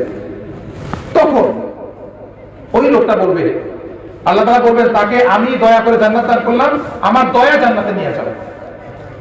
তখন ওই লোকটা বলবে যে আমি 500 বছর ইবাদত বন্দেগী করলাম, আজকে আমার আল্লাহর দয়া জান্নাতে যেতে হবে কেন? আমি তো আমার ইবাদতের জোরে জান্নাতে যেতে পারি। এই কথা বলবে। আল্লাহ তাআলা বলবেন তাকে জান্নাতে নিয়ে যাও, আল্লাহ কোনো উত্তর দিবেন না। ওই লোকটা আবার বলবে, আল্লাহ আমি যে 500 বছর ইবাদত বন্দেগী করলাম, এটা তাতে কি হবে? আমি যদি আপনার দয়ায় জান্নাতে যাই। দুইবার বলার পরে আল্লাহ তাআলা ফেরেশতাকে বলবে তাকে থামাও, তাকে থামানো হবে। এরপরে আল্লাহ রাব্বুল আলামিন তাকে বলবে তুমি কি আমার সঙ্গে হিসাব করতে চাও, তুমি কতটুকু আমল করছো আর কতটুকু নিয়ামত ভোগ করছো? তখন আল্লাহ তাআলা বলবেন ঠিক আছে, আসো তোমার সঙ্গে হিসাব করি একটু, তুমি কি আমল বেশি করছো নাকি আমার নিয়ামত বেশি ভোগ করছো? আল্লাহ তাআলা বলবেন তুমি 500 বছর আমার গোলামি করছো, ঠিক। এই 500 বছর যে তুমি গোলামি করছো, এই 500 বছরে তুমি যদি অন্য কোথাও গোলামি করতা, অন্য কোথাও কোনো কাজ করতা, তাহলে কি তুমি, আমি যে তোমাকে 2টা চোখ দান করছি, এরকম 2টা চোখ কোথাও পাইতা? আপনারা কি বলেন পাইতো কোথাও? তখন ওই লোকটা বলতেছে না, আমি এরকম এই 500 বছরের ইবাদত দিয়েও এরকম একটা চোখ কোথাও পেতাম না। আল্লাহ তাআলা বলেন ঠিক আছে, মানলাম তুমি পাইলা, মানলাম তুমি তোমার 500 বছরের আমল দ্বারা আমি তোমাকে 2টা চোখ দান করলাম, 2টা চোখের বিনিময়ে তোমার 500 বছরের আমল শেষ। এবার তুমি বলো, আমার যে 2টা কান দিছি তোমাকে, এই কানের হিসাব কে দিবে? তোমাকে 2টা হাত দিছি, হাতের হিসাব কে দিবে? তোমাকে 2টা পা দান করছি, পায়ের হিসাব কে দিবে? তোমাকে যে আমি নাক দান করছি, নাকের হিসাব কে দিবে? তোমাকে যে আমি নিঃশ্বাস দান করছি, নিঃশ্বাস হিসাব কে দিবে? তুমি যে প্রত্যেকদিন আমার দেওয়া ডালিম খাইতা, ওই ডালিমের হিসাব কে দিবে? তুমি প্রত্যেকদিন আমার দেওয়া পানি পান করতা, সেই পানির হিসাব কে দিবে বলো? তখন ওই লোকটা লাজবাব হয়ে যাবে, একদম চুপ হয়ে যাবে। তখন আল্লাহ তাআলা ফেরেশতাকে বলবে, হে ফেরেশতা, এই লোকটা আমার সঙ্গে হিসাব করে পারতেছে না, তাকে জাহান্নামে নিয়ে যাও। লোকটা এখন কান্নাকাটি শুরু করে, আল্লাহ আমাকে মাফ করে দাও, আমি আল্লাহ, তুমি আমাকে জান্নাত দাও, তোমার দয়া জান্নাত দিয়ে দাও। তখন আল্লাহ তাআলা বলবে, হে ফেরেশতারা থামো, এই লোকটা তার ভুল বুঝতে পারছে, তাকে আমার দয়ায় জান্নাতে নিয়ে যাও। আল্লাহ মাফ করে দিবে, তাকে জান্নাত দান করবে। তো যে বিষয়ে বলতে চাই, আল্লাহ তাআলা দুনিয়া পাঠাইছেন আমাদেরকে পরীক্ষা করার জন্য। এই পরীক্ষাটা হচ্ছে আমরা কি আমল করি। আবার এই কথাও আমরা বলতে পারি না যে আমল করে আমলের জোরে জান্নাতে যাবো, এটা বলা যাবে না। আমরা আমল করব, এই আমল করার কারণে আল্লাহ সন্তুষ্ট হবে, আল্লাহ সন্তুষ্ট হয়ে আল্লাহ তাআলা আমাদেরকে খুশি হয়ে জান্নাত দান করবেন, দয়া করে জান্নাত দান করবেন। এই জন্য উলামা একরামের কথা বলে যে কিয়ামতের দিন আল্লাহ তাআলা যদি ইনসাফ করেন, ইনসাফ, তাহলে কোনো মানুষ জান্নাতে যেতে পারবে না। আল্লাহ তাআলা কিয়ামতের দিন ইনসাফ করবেন না, আল্লাহ তাআলা কিয়ামতের দিন দয়ার বিচার করবেন, সবার প্রতি দয়া করবেন। এই জন্য আল্লাহ বলছেন মালিক ইয়াউমিদ্দিন, আমি বিচার দিবসের মালিক। একটা কথা দেখেন, আমাদের দেশে বিচারক আছে, আদালতের বিচারক, তাদেরকে বলা হয় বিচারক, কিন্তু আল্লাহ তাআলা কিন্তু বিচার দিবসের বিচারক বলেন নাই। আল্লাহ কিন্তু বলেন নাই আমি বিচারক, আল্লাহ বলছেন আমি হচ্ছি বিচার দিবসের মালিক। কেন বলছেন এই কথা? এর কারণ হচ্ছে একজন বিচারকের দায়িত্ব হচ্ছে যেরকম আইন আছে ঠিক ওই রকম তাকে বিচার করতে হবে, আইন অনুযায়ী বিচার করতে হবে, ইনসাফ করতে হবে। কিন্তু যিনি মালিক কি তিনি কিন্তু এটা বাধ্য না। যেমন ধরেন আমি টুপির মালিক, এই টুপির মালিক আমি চাইলে এই টুপিটাকে আমি দান করতে পারি কিনা? পারি। আমি মাফলারের মালিক, আমি চাইলে এই মাফলারটাকে আমি দানও করতে পারি, আবার কারো কাছে 10 টাকা বিক্রি করতে পারি, পারি কিনা? পারি। ঠিক একইভাবে এই জন্য আল্লাহ বলছেন আমি বিচার দিবসের মালিক, আমি কোন ইনসাফের মুখাপেক্ষী না, আমি দয়া করব, যাকে খুশি তাকে জান্নাত দান করব। এই জন্য আল্লাহ বলছেন বিচার দিবসের মালিক, আমার কার প্রতি আমার দয়া হবে, আমি জান্নাত দান করব। আবার তুমি এসে বলবো আল্লাহ কেন জান্নাত দান করছেন, এরকম বলা যাবে না। আল্লাহ তো ইনসাফ করবেন, ইনসাফ যদি করেন তাহলে জান্নাত তো সম্ভবই না। ওই যে লোকটা যাকে ধরছিল, হিসাব নিছিলেন, তার প্রতি আর ইনসাফ করছিলেন, ইনসাফ করার কারণে সে কি আটকে গেছিল না? ইনসাফ মানে কি? হিসাব নেওয়া, হিসাব অনুযায়ী কাজ করা। তো হিসাব দিতে যায় সে আটকে গেছিল, পরে জান্নাতে গেল কিভাবে? ইনসাফের ভিত্তিতে নাকি দয়ার ভিত্তিতে? দয়ার ভিত্তিতে। ঠিক একইভাবে আল্লাহ রাব্বুল আলামিন মানুষকে জান্নাত দান করবেন দয়া করে। যদি আল্লাহ দয়া না করেন তাহলে কোন মানুষের পক্ষে জান্নাতে যাওয়া কোনোদিন সম্ভব হবে না। এখন যদি কেউ বলে ঠিক আছে তাহলে সমস্যাই নাই, আল্লাহ আমাকে দয়া করে জান্নাত দান করবেন, তাহলে তো আমার আমল করার দরকার নেই, আছে নাকি? এই কথা বলা যাবে? আল্লাহ ওই দয়াটা করবেন কখন? যখন মানুষ আমল করবে। আমল না করলে কিন্তু আল্লাহ দয়া করবেন না। এই জন্য আমল করতে হবে। আর যে ব্যক্তি আমল করবে সে দুনিয়াতে পরীক্ষায় ফার্স্ট হবে, তাকে আল্লাহ জান্নাত দান করবেন। এই জন্য আমলের কোনো বিকল্প নাই। দেখেন সাহাবায়ে কেরাম তারা ছোট ছোট আমল এগুলাকে কখনো ছাড়তেন না, ছোট ছোট আমলকে অনেক গুরুত্ব দিতেন। আবু বকর সিদ্দিক রাদিয়াল্লাহু তাআলা আনহু তিনি যখন মদিনার খলিফা, রাষ্ট্রপ্রধান, একজন সরকার প্রধান, চিন্তা করেন প্রেসিডেন্ট, তিনি মদিনায়, তখন তিনি একটা নিয়ম চালু করছেন, এলাকার মধ্যে যে অসহায় মানুষ আছে, দরিদ্র, অসহায় বা কোনো সমস্যা আছে, অসুস্থ, কোনো কাজ করতে পারে না, কোনো বিধবা, মুরব্বী, বুড়া মানুষ, এরকম যারা আছে সবার লিস্ট করতেন। ওই লিস্ট করার পরে আবু বকর সিদ্দিক রাদিয়াল্লাহু তাআলা আনহু তিনি ওই লিস্টের মধ্যে যারা আছে এই গরিব দুঃখী মানুষ, অসহায় মানুষ, যারা নিজের কাজ নিজে করতে পারে না, এই মানুষগুলির দায়িত্ব যারা সবল সাহাবী তাদেরকে দিয়ে দিয়েছিলেন। একদিন ওমর ফারুক রাদিয়াল্লাহু তাআলা তিনি আসছেন, আচ্ছা বলছে আবু বকর সিদ্দিক আপনি আমাকে একজন অসহায় মানুষ দেন, আমি তার সেবা যত্ন করব।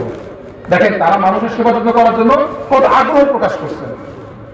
আবু বকর সিদ্দিক বলতেছে কেউ তো নাই, একটা মুরব্বী, একটা বৃদ্ধা মহিলা আছে, তুমি তার সেবা করতে পারো, তার ঘর ঝাড়ু দেয়া, তার জন্য পানি আনা, এই কাজটা করতে পারো তুমি।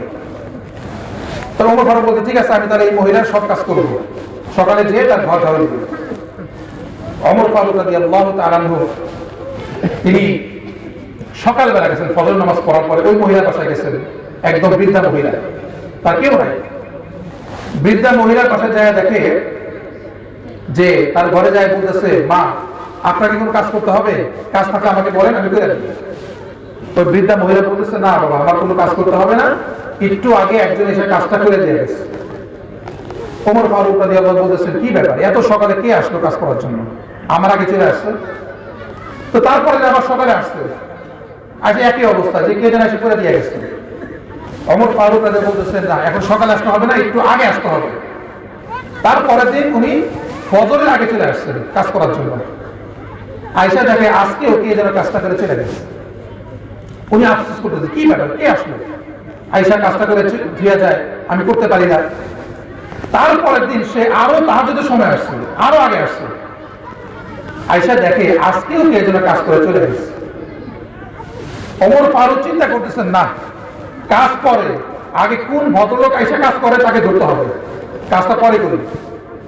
ওই দিন একদম রাত ঠিকই উনি পাহারা দিতেছে তার বাড়ির আশপাশে, ঝুঁকির মধ্যে লুকায় আসছে, কে আসে দেখবে। তো দেখে একটা লোক মিটি মিটি পায়ে, খালি পায়ে আসতেছে, অন্ধকার দেখা যায় না। উনি বুঝতে পারছেন এই লোকটাই নিশ্চয়ই এই বৃদ্ধা মহিলার বাসায় এসে কাজ করে যায়। তো উনি হঠাৎ করে এসে তার সামনে দাঁড়াইছেন, দাঁড়ায় বলতেছে, কে আপনি? আচ্ছা দেখেন, আপনি যদি রাতের অন্ধকারে কোথাও যান, হঠাৎ করে যদি কেউ সামনে এসে বলে কে আপনি, আপনি কি ভয় পাবেন না? চমকা যাবেন না? চমকা যাওয়ার কথা। তো ওমর ফারুক রাদিয়াল্লাহু তাআলা তিনি হঠাৎ করে আবু বকর সিদ্দিকের সামনে দাঁড়াইছেন, ওই লোকের সামনে দাঁড়াইছেন। তখন জানেন না কি, দাঁড়ানোর পরে আবু বকর সিদ্দিকের মুখ যখন দেখছেন, আবু বকর চমকাবে কি, ওমর ফারুক আরো বেশি চমকায় গেছে। আরে আশ্চর্য, আপনি হচ্ছেন মদিনার প্রেসিডেন্ট, আপনি হচ্ছেন মদিনার বাদশাহ, আপনি খলিফা, আপনি এত রাতে আসছেন এই মহিলার খেদমত করার জন্য, কেন আসছেন? ওমর ফারুক রাদিয়াল্লাহু তাআলা এই কথা বলার পরে আবু বকর সিদ্দিক বলতেছেন কি জানেন? বলতেছেন, হে ওমর, আমার কি জান্নাত কামাই করতে হবে না? আমি কি জান্নাত উপার্জন করবো না?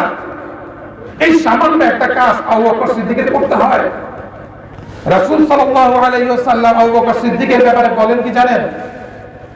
আবু বকর সিদ্দিকের ব্যাপারে বলতেছেন, একবার রাসূল দাঁড়ায় আছেন, আয়েশা রাদিয়াল্লাহু তার সাথে বসা।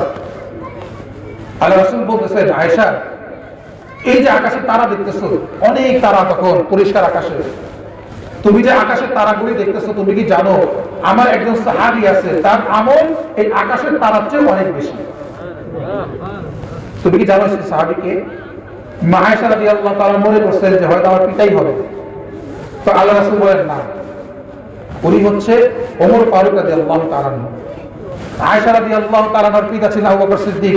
তার মনটা একটু খারাপ হয়ে গেছে যে ওমর ফারুকের নাম বলছে, আর পিতার নাম বলেন নাই। রাসূল বলতেছেন, আয়েশা, তুমি মন খারাপ করতেছো? তুমি কি জানো আবু বকর সিদ্দিকের আমল কত বেশি? ওর তো তুলনাই করা যায় না। সমস্ত উম্মতের আমল যদি এক পাল্লায় রাখা হয়, তারপরও আবু বকর সিদ্দিকের আমল আরো বেশি ভারী হয়ে যায়। যখন হিজরত করে রাসূল সাল্লাল্লাহু আলাইহি ওয়াসাল্লামের সঙ্গে একই গুহার মধ্যে একসঙ্গে আবু বকর সিদ্দিক 3 দিন অবস্থান করছিলেন সূর পর্বতের মধ্যে। সেই দিন আবু বকর সিদ্দিক রাসূলের অনেক খেদমত করছেন। আবু বকর সিদ্দিক সেদিন সাপের কামড়ও খাইছে। তো এই আবু বকর সিদ্দিক একদিন ওমর ফারুক রাদিয়াল্লাহু বলতেছে, আবু বকর, আমার জীবনে যত আমল আছে আমি সব তোমাকে দিয়ে দেব, তুমি শুধু ওই যে 3 দিন তুমি রাসূলের সঙ্গে ছিলা সূর পর্বতের মধ্যে, তুমি ওই আমলটা আমাকে দিয়ে দাও। আবু বকর সিদ্দিক বলতেছে, ভাই তুমি কি বলতেছো? এটা ওই একটাই তো পুঁজি আমার আছে, আর তো কোনো পুঁজি নাই, আর কি আমল করছি আমি? যেটা বলার উদ্দেশ্য, আবু বকর সিদ্দিক এমন একজন ব্যক্তি যিনি জান্নাতে প্রবেশ করার আগে কোন রাসূলের কোন উম্মত প্রবেশ করতে পারবে না, রাসূলের পরেই তিনি জান্নাতে প্রবেশ করবেন। এত বেশি আমল তিনি করছেন। ওই আবু বকর সিদ্দিক আজকে বলতেছে একটা মহিলার ঘরে কাজ করতে আসছে, এসে বলতেছে কি আমাকে জান্নাত উপার্জন করতে হবে না? আবু বকর সিদ্দিকও একটা ছোট কাজ করতেছে জান্নাত উপার্জন করার জন্য, আর আমরা কত গুনার কাজ করি, তারপর আমরা আমল করার জন্য আগ্রহ প্রকাশ করি না। আমাদের উচিত ঠিকমতো আমল করা, ঠিকমতো আমল করা উচিত। রাসূল সাল্লাল্লাহু আলাইহি ওয়াসাল্লাম হাদিস আছে এই ব্যাপারে, আমলের কত গুরুত্ব।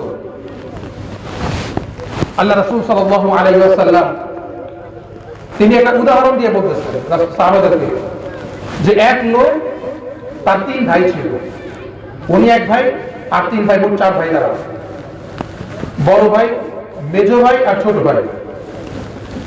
তো ওই লোকটা এই 3 ভাইয়ের মধ্যে বড় এবং মেজো ভাই যে আছে তাদের দুজনকে অনেক সম্মান করত, অনেক তাদেরকে খেদমত করত এবং তাদের জন্য সে জীবন দিতে প্রস্তুত ছিল। বড় ভাইয়ের জন্য, মেজো ভাইয়ের জন্য। বড় ভাই কোনো বিপদে পড়লে সঙ্গে সঙ্গে আয়া যাইত, বড় ভাই সব রকম সাহায্য করত, নিজের পরিশ্রম করে, নিজের সময় ব্যয় করে, নিজের অর্থ ব্যয় করে এই বড় ভাইকে সাহায্য করত। আবার মেজো ভাই যে ছিল তাকেও অনেক সাহায্য করতো। কিন্তু ওই লোকটা তার যে ছোট ভাই ছিল, ছোট ভাইকে মোটেও দেখতে পারতো না। তো এমন সময় একদিন তার মৃত্যু চলে আসছে। ছোট ভাইকে একদম দেখতেই পারতো না, এমনকি ছোট ভাই যদি এক রাস্তায় আসতো সে অন্য রাস্তায় চলে যেত, মানে চোখেই দেখতে পারতো না, হিংসা করতো, তাকে দূরে সরায় রাখতো সবসময়। তো একদিন তার মৃত্যুর সময় চলে আসছে। তো মৃত্যুর সময় চলে আসার পরে ওই লোকটা চিন্তা করতেছে যে আজকে আমার মৃত্যুর সময় চলে আসছে, আর আল্লাহ তাআলা যখন মানুষ মৃত্যুবরণ করে মৃত্যুর আগ মুহূর্তে আল্লাহ তাআলা তার পরবর্তী জীবনটা কেমন হবে ওই বিষয়টা জানায় দেন। তো ওই লোকটা চিন্তা করে গেছে আমি কি করব।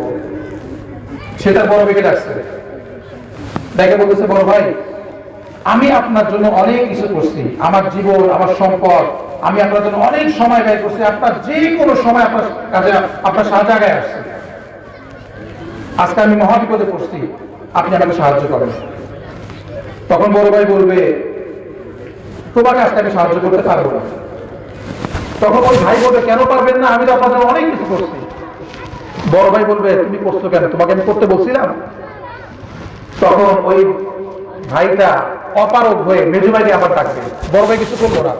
বড় ভাই বলে, তুমি যদি মারা যাও বড়জোর আমি তোমাকে যে কবরে দাফন করে দিয়ে আসবো, আর কিছু করতে পারবো না। এরপরে ওই লোকটা তার মেজু ভাইকে ডাকছে।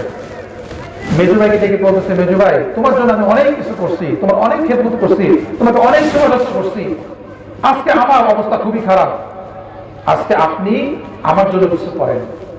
মেজু ভাই একই উত্তর দিবে, বলবে, আমি তোমার জন্য আজকে কিছুই করতে পারবো না, তোমার জন্য কিছুই করার নাই, তুমি যদি মারা যাও আমি তোমাকে কবর পর্যন্ত দিয়ে আসবো। পরে উপায় না পেয়ে ওই যে ছোট ভাই যাকে সে দেখতেই পারতো না, হিংসা করতো, ছোট ভাইকে ডাক দেয়। ডাক দিয়ে বলতেছে, ভাই তোমার সঙ্গে আমি অনেক অন্যায় করছি, অনেক অবিচার করছি, তোমার সঙ্গে অনেক হিংসা করছি, তোমাকে অনেক কষ্ট দিচ্ছি, আমি যে ভাইদের জন্য সারা জীবন অনেক কিছু করলাম তারা আজকে আমার থেকে দূরে সরে গেছে, এখন তুমি একমাত্র আসো, তুমি আমাকে একটু সাহায্য করো। তখন ছোট ভাই বলবে, ঠিক আছে কোনো সমস্যা নেই, যদি আপনি আমার সঙ্গে খারাপ ব্যবহার করছেন, কিন্তু আজকে আপনার এই বিপদের মুহূর্তে আমি আপনাকে সব রকম সাহায্য করতে রাজি আছি। আল্লাহ রাসূলের এই হাদিস, আল্লাহ রাসূল সাহাবাদেরকে এই হাদিস বলতেছেন, শোনাই দিয়েছেন। তখন আল্লাহ রাসূল সাল্লাল্লাহু আলাইহি ওয়াসাল্লাম সাহাবাদেরকে প্রশ্ন করছেন যে তোমরা বলো তো দেখি, ওই যে বড় ভাই আর মেজু ভাই কেমন, আপনারা কি বলেন কেমন? ওই বড় ভাই মেজু ভাই যাদের জন্য এই ভাইটা সবকিছু করছে, আজকে তাকে ছেড়ে চলে গেল, তারা কেমন, ভালো না খারাপ? খারাপ। সাহাবারা একই কথা বলছে, ওই ভাইটা অবশ্যই খারাপ, নিরো খারাপ। যে ভাইটা এত কিছু করলো তারপর তাকে ছেড়ে চলে গেল, সে নিরো খারাপ। আল্লাহ রাসূল বলছেন, ছোট ভাইটা কেমন? সবাই বলছে ছোট ভাইটা অনেক ভালো, তার সঙ্গে এত অন্যায় করছে তারপর ছোট ভাইটা তাকে সাহায্য করছে। আল্লাহ রাসূল সাল্লাল্লাহু আলাইহি ওয়াসাল্লাম বলেন, তোমরা কি জানো ওই বড় ভাই, মেজো ভাই আর ছোট ভাই কে? সাহাবায়ে কেরাম বলে, ইয়া রাসূলুল্লাহ আমরা জানি না, আপনি ভালো জানেন, আপনি বলে দেন। তখন আল্লাহ রাসূল সাল্লাল্লাহু আলাইহি ওয়াসাল্লাম বললেন, ওই যে বড় ভাই সে হচ্ছে তার দুনিয়া, ওই যে মেজো ভাই সে হচ্ছে তার সম্পদ, আর যে ছোট ভাই যাকে সবসময় দূরে সরায় রাখছে ওটা হচ্ছে তার আমল। মানুষ দুনিয়ার জন্য অনেক সময় ব্যয় করে, দুনিয়ার জন্য অনেক পরিশ্রম করে, তার পরিবারের জন্য অনেক কিছু করে। মানুষ সম্পদ উপার্জনের কি না করে, উপার্জন করার জন্য সে অনেক ধরনের কাজ করে, সারাদিন এক করে ফেলে সম্পদ উপার্জন করার জন্য। কিন্তু এই সম্পদ তার মৃত্যুর সময় কোনো কাজে আসবে? ওই বড় ভাই হচ্ছে সম্পদ আর মেজো ভাই হচ্ছে তার দুনিয়া, এই কোনো কাজে আসতে পারবে। কিন্তু যে আমলটাকে মানুষ সবসময় দূরে সরায় রাখে, ওই আমলটা আসবে একটা মানুষকে সহযোগিতা করার জন্য। আমল এমন একটা জিনিস ভাই, আমল এমন একটা জিনিস, আমার মৃত্যুর পরে আমার সঙ্গে কেউ যাবে না, শুধুমাত্র এই আমলটাই যাবে, আর কিচ্ছু যাবে না আমার সঙ্গে, দুনিয়া আমার সঙ্গে যাবে না। আজকে আমরা আমার দুনিয়ার জন্য কি করতেছি? আমরা সুদ খাই দুনিয়া উপার্জন করার জন্য, আমরা ঘুষ খাই দুনিয়া উপার্জন করার জন্য, আমরা মানুষকে ঠকাই দুনিয়া উপার্জন করার জন্য। কিন্তু দেখেন মৃত্যুর পরে দুনিয়া আমার সঙ্গে আসবে না। দুনিয়া ক্ষণস্থায়ী, হয়তো এই দুনিয়া আপনাকে ছেড়ে চলে যাবে, এরকম আছে না? একটা সময় অনেক সম্পদের মালিক ছিল, পরে একদম গরিব হয়ে গেছে, আছে না এরকম? আছে। হয়তো একটা সময় আপনি গরিব হবেন, দুনিয়া আপনাকে ছেড়ে চলে যাবে। আর এরকম যদি নাও হয়, দেখবেন একটা সময় আপনি ইন্তেকাল করবেন, দুনিয়া থাকবে, এই দুনিয়া আপনাকে ছেড়ে চলে, আপনি দুনিয়া ছেড়ে চলে যাবেন, সম্পদ ছেড়ে চলে যাবেন। যদি সম্পদকে বলেন তোমার জন্য আমি সারা জীবন কত পরিশ্রম করলাম, চলো না আজকে আমার সঙ্গে কবরে চলো, আসবে? আসবে না। সম্পদ একটা টাকাও আপনার সঙ্গে কবরে যাবে না। কে যাবে? বলে না, কে যাবে?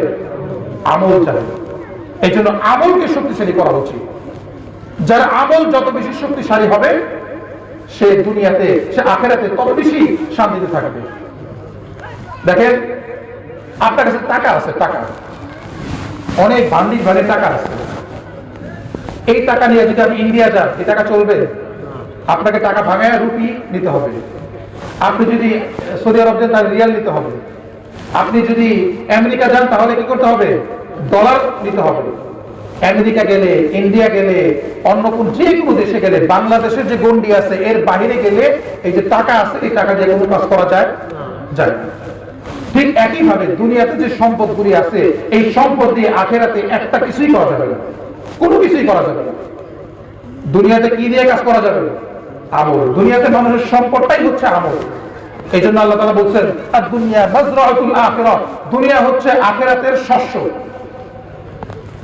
দুনিয়াতে আমরা আমল করব, আমরা আখিরাতে যে এর ফল পাবো, শস্যগুলি পাবো। এই জন্য দুনিয়ার জীবনে আল্লাহ তাআলা পাঠাইছেন আমাদের পরীক্ষা করার জন্য, আমরা কে কতটুকু ভালো আমল করতে পারি। এই জন্য প্রত্যেকেই আমল ভালো করা উচিত, আমলটা বাড়ানো উচিত, আমল যেন কম না হয়। যে যত বেশি পারি আমল করব, আমল করার জন্য একটা আগ্রহ সবসময় থাকতে হবে আমাদের। আগ্রহ যদি থাকে, যদি একটা নফল আমল করতে নাও পারি, ইনশাআল্লাহ আগ্রহ থাকার কারণে আল্লাহ রাব্বুল আলামিন ওটা সব এমনি দিয়ে দেবেন। আমলটা করতে হবে কিভাবে? আল্লাহ রাব্বুল আলামিনকে ভালোবেসে করতে হবে, আল্লাহ তাআলাকে ভালোবেসে করতে হবে। আমল করলেই আল্লাহ রাব্বুল আলামিন আমাদেরকে দয়া করবেন, আল্লাহ তাআলা দয়া করে আমাদেরকে জান্নাত দান করবেন। তো নামাজ এগুলি পড়বো তো ইনশাআল্লাহ, রোজা রাখবো তো ইনশাআল্লাহ, তারপরে হজ যদি কারো ফরজ হয় করবো তো, যাকাত যদি কারো ফরজ হয় দিব তো ইনশাআল্লাহ। দেখেন, এই যে আমলগুলি আছে, এগুলির মাধ্যমেই একটা মানুষ ভালোবাসা প্রকাশ করতে পারে। আল্লাহ তাআলা এগুলি দিচ্ছেন এই জন্যই, বান্দা আমাকে কতটুকু ভালোবাসা আমি দেখবো। একটা উদাহরণ দিয়ে আমি আলোচনা শেষ করবো, এই বিষয়টা বলেই। দেখেন, একটা মানুষের প্রতি একটা মানুষের ভালোবাসা কখন তৈরি হয়? তাকে বিশ্বাস করলে না বিশ্বাস না করলে? বিশ্বাস করলে। ভালোবাসার ফাউন্ডেশন কি? বিশ্বাস। আপনি দোকানে গেলেন, আপনাকে ভেজাল মাল দিল, বিশ্বাসটা ভাঙলো না? ভাঙলে কি তাকে ভালোবাসবেন? কিন্তু আপনাকে সঠিক মাল দিল, দাম বেশি নিল না, মানে উপযুক্ত দাম নিল, যতটুকু দাম অতটুকু নিল, আপনাকে খাঁটি মাল দিল, তার প্রতি বিশ্বাস বাড়বে না? ভালোবাসাও কি হবে? বাড়বে। তো ঈমান হচ্ছে একটা বিশ্বাস। ঈমান আল্লাহ তাআলার প্রতি একটা বিশ্বাস, রাসূলের প্রতি বিশ্বাস। তো ভালোবাসার প্রথম, এই জন্য ঈমানটাকে, কালিমাকে ইসলামের প্রথম ভিত্তি সাব্যস্ত করছেন আল্লাহ তাআলা। তুমি এই কালিমা পড়ো, তবে এই কালিমার মাধ্যমে তুমি আমার প্রতি, রাসূলের প্রতি বিশ্বাস স্থাপন করো। বিশ্বাস স্থাপন করলাম, এখন ভালোবাসার ফাউন্ডেশন তৈরি হইল। এবার ভালোবাসা কিভাবে বাড়াবো আমরা? দেখেন, একটা মানুষের সঙ্গে যখন একটা মানুষের ভালোবাসা বাড়ে, তখন তার সঙ্গে কি কথা বলতে ইচ্ছা করে না কথা বলতে ইচ্ছা করে না? কথা বলতে ইচ্ছা করে। এমন দেখছেন নাকি আমি ভালোবাসি, কথা বলতে মন চায় না? এরকম হয় কখনো?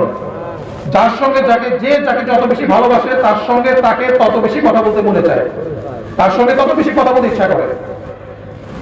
তো আল্লাহ রাব্বুল আলামিন বলছেন যে তোমরা যদি আমাকে ভালোবাসো, তাহলে তোমরা প্রত্যেক দিন 5 বার আমার সঙ্গে কথা বলবে। 5 বার কিসের মাধ্যমে কথা বলবে? নামাজের মাধ্যমে কথা বলতে হবে। আবার এরকমও বলেন নাই যে তুমি একদম এরকম করা যাবে না, সকালবেলা 5 ওয়াক্ত নামাজ পড়লাম, আর সারাদিন পড়লাম, এরকম না।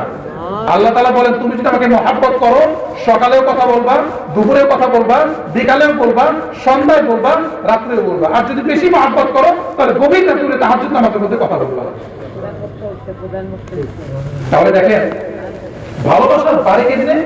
এই কথা বলতে বলতে বলতে বলতে নামাজ পড়তে পড়তে একটা সময় আল্লাহর প্রতি ভালোবাসা অনেক গভীর হয়ে যায়। ভালোবাসা যখন একটু বেশি বাড়ে তখন তার জন্য না খেয়ে থাকতে সমস্যা হয়? সমস্যা হয় না। দেখবেন অনেক বাচ্চা আছে বাবার কাছে চকলেট চায়, চকলেট না দিলে ভাতও খায় না, আছে না এরকম? অনেক পোলাপান আছে আমি এরকম জানি, তারা বাবা মার কাছে মোটর সাইকেল চায়, মোবাইল চায়, যদি না দেয় খাওয়া বন্ধ করে দেয়, এরকম আছে না? রাজনৈতিক ভাবে দেখবেন অনেক মানুষ সরকারের কাছে অনেক দাবি করে, দাবি পূরণ না হলে হয়েছে সে অনশন করে, না খেয়ে বসে থাকে। মানে যেই জিনিসটাকে সে পছন্দ করে, যেটাকে সে ভালোবাসে, ওইটার জন্য না খেয়ে থাকতে কোনো সমস্যা হয় না। মানে না খেয়ে থাকা এটাও কিন্তু ভালোবাসা প্রকাশের একটা মাধ্যম। আল্লাহ রাব্বুল আলামিন বলতেছেন ঠিক আছে, না খেয়ে থাকা ভালোবাসা প্রকাশের একটা মাধ্যম, ঠিক, তোমরা প্রমাণ দাও। তোমরা মাসে একদিন দিনের বেলা শুধু না খেয়ে প্রমাণ দেবে, সেটা কি? রোজা। এই জন্য আল্লাহ তাআলা রোজাকে ইসলামের ভিত্তি সাব্যস্ত করছেন যে তোমরা ভালোবাসা প্রকাশের একটা মাধ্যম কি? না খেয়ে থাকা। সুতরাং তোমরাও না খেয়ে আমার জন্য ভালোবাসা প্রকাশ করো। এই জন্য নামাজ কথা বলা একটা ভালোবাসা প্রকাশের মাধ্যম, নামাজকে ভিত্তি সাব্যস্ত করছেন। আবার এই যে না খেয়ে থাকা এটাও যেহেতু ভালোবাসা প্রকাশের একটা মাধ্যম, আল্লাহ তাআলা এটাকেও ইসলামের ভিত্তি সাব্যস্ত করছেন, রোজাকে। আচ্ছা, তারপরে ভালোবাসা যখন আরেকটু বাড়ে তখন তার জন্য খরচ করতে খারাপ লাগে? তার জন্য খরচ করতে কি ভালো লাগে না? ভালো লাগে। তার মানে বোঝা গেল যাকে ভালোবাসে মানুষ তার জন্য খরচ করাও কি আরো ভালো লাগে। মানে ভালোবাসার একটা প্রকাশ মাধ্যম হচ্ছে তার জন্য সম্পদ খরচ করা। আপনি আপনার সন্তানকে ভালোবাসেন, আপনার সন্তান অসুস্থ হয়ে গেল, আপনি কি আপনার সন্তানের টাকা খরচ করে চিকিৎসা করাবেন না? নাকি বলবেন না না আমি ভালোবাসি ঠিক কিন্তু টাকা খরচ করা যাবে না, এটা বলবেন না? কারণ সন্তানের প্রতি ভালোবাসা অনেক বেশি আপনার। অন্য কারোর জন্য করেন না করেন, সবার জন্য তো ভালোবাসা সমান হয় না, কিন্তু সন্তানের জন্য, স্ত্রীর জন্য, পিতা মাতার জন্য সবারই কিন্তু ভালোবাসা আছে। তার কিছু হয়ে কিন্তু সম্পদ খরচ করে আমরা করি। তো এই যে বোঝা গেল যে সম্পদ খরচ করা এটাও কিন্তু ভালোবাসা প্রকাশের একটা মাধ্যম। আপনি যাকে ভালোবাসেন তার জন্য কিছু কিনা নিয়ে আসেন, তাকে কিছু গিফট করে, তাকে উপহার দেন, সম্পদ খরচ করে তাকে এই গিফট গুলি দেন, পুরস্কার দেন। কেন? এই যে তাকে উপহার দিলেন এর মানে হচ্ছে তার জন্য সম্পদ খরচ করে আপনি প্রমাণ করতেছেন আমি তোমাকে ভালোবাসি। তার মানে বোঝা গেল সম্পদ ভালোবাসা একটু বাড়লে তার জন্য সম্পদ খরচ করতে কি লাগে না? খারাপ লাগে না। আল্লাহ রাব্বুল আলামিন বলেন ঠিক আছে, সম্পদ খরচ করা যেহেতু ভালোবাসা প্রকাশের একটা মাধ্যম, তোমরা আমার জন্য এখন সম্পদ খরচ করবা। যার জন্য যাকাত দেওয়া খরচ হবে সে 2.5% যাকাত দিবে। আর যদি কারোর মধ্যে ভালোবাসা আরো বেশি থাকে সে বেশি বেশি দান করবা, মসজিদ মাদ্রাসায় গরিব দুঃখীদের দান করবা। এই জন্য আল্লাহ তাআলা যাকাতকে ইসলামের ভিত্তি সাব্যস্ত করছেন যেন মানুষ সম্পদ ব্যয় করার মাধ্যমে আল্লাহর প্রতি ভালোবাসা প্রকাশ করতে পারে। এরপরে দেখেন ভালোবাসা আরেকটু বাড়ে, আরেকটু বাড়লে কিন্তু দেখবেন মানুষের তার সঙ্গে দেখা করতে মনে চায় কি চায় না? যার প্রতি ভালোবাসা বেশি তার সঙ্গে মানুষের দেখা করতে মনে চায় তত বেশি। অন্তত বিশেষ বিশেষ কোন দিনের মধ্যে তার সঙ্গে দেখা করতে মনটা ব্যাকুল হয়ে যায়। এছাড়া দেখবেন যারা ঢাকা শহরে কাজকর্ম করে ঈদের মৌসুম আসলে তারা ঢাকা থেকে বাড়িতে যায় না? বাড়িতে যাওয়ার সময় কত কষ্ট করে তারা বাড়িতে যায়। লঞ্চ দেখবেন পুরো ভর্তি, ট্রেন পুরো ভর্তি, বাসের সিট পায় না, কোন রকম কষ্ট করে অনেক পরিশ্রম করে যে কোনো উপায় হোক তাকে ঈদটা বাড়িতে যে তার ভালোবাসার মানুষদের সঙ্গে করতে হবে। তার মানে বোঝা গেল মানুষের মধ্যে যখন ভালোবাসা চূড়ান্ত পর্যায়ে পৌঁছায় তখন সে শত চেষ্টা করে হলেও তার সঙ্গে বিশেষ বিশেষ দিনগুলি কাটানোর জন্য সে যায়, তাকে দেখতে মনে চায়। আল্লাহ রাব্বুল আলামিন বলেন ঠিক আছে, ভালোবাসা প্রকাশের যদি একটা মাধ্যম হয় তার সঙ্গে দেখা করা, সাক্ষাৎ করা, তাহলে তোমরাও আমার সঙ্গে আমার ঘরে আসো, এসে সাক্ষাৎ করো। ওটা কি? হজ। হজ কাবা শরীফ আল্লাহ তাআলা প্রথম ঘর। হ্যাঁ, যাদের সামর্থ্য নাই, হজ করা ফরজ হয় নাই, তাদের জন্য এটাই মহব্বত প্রকাশের একটা মাধ্যম বলছি, তার ঘরে যাও। তো হজের মৌসুম যখন আসবে তখন যেন মানুষ এসে আল্লাহ তাআলার মহব্বত প্রকাশ করার জন্য হজে যায়। এই জন্য হজটাকে ইসলামের একটা বৃত্তি সাব্যস্ত করতে হবে। এই জন্য মানুষ আল্লাহকে যদি ভালোবাসে তাহলে সে কালিমা পড়বে, ঈমান আনবে। আল্লাহকে ভালোবাসে নামাজ পড়বে, আল্লাহকে ভালোবাসলে সে রোজা রাখবে, আল্লাহকে ভালোবাসলে যাকাত দিবে, সে আল্লাহকে ভালোবাসলে সে হজ করবে, আল্লাহকে ভালোবাসলে সে সব ধরনের নেক আমল সে করবে। সব ধরনের নেক আমল যখন মানুষ করবে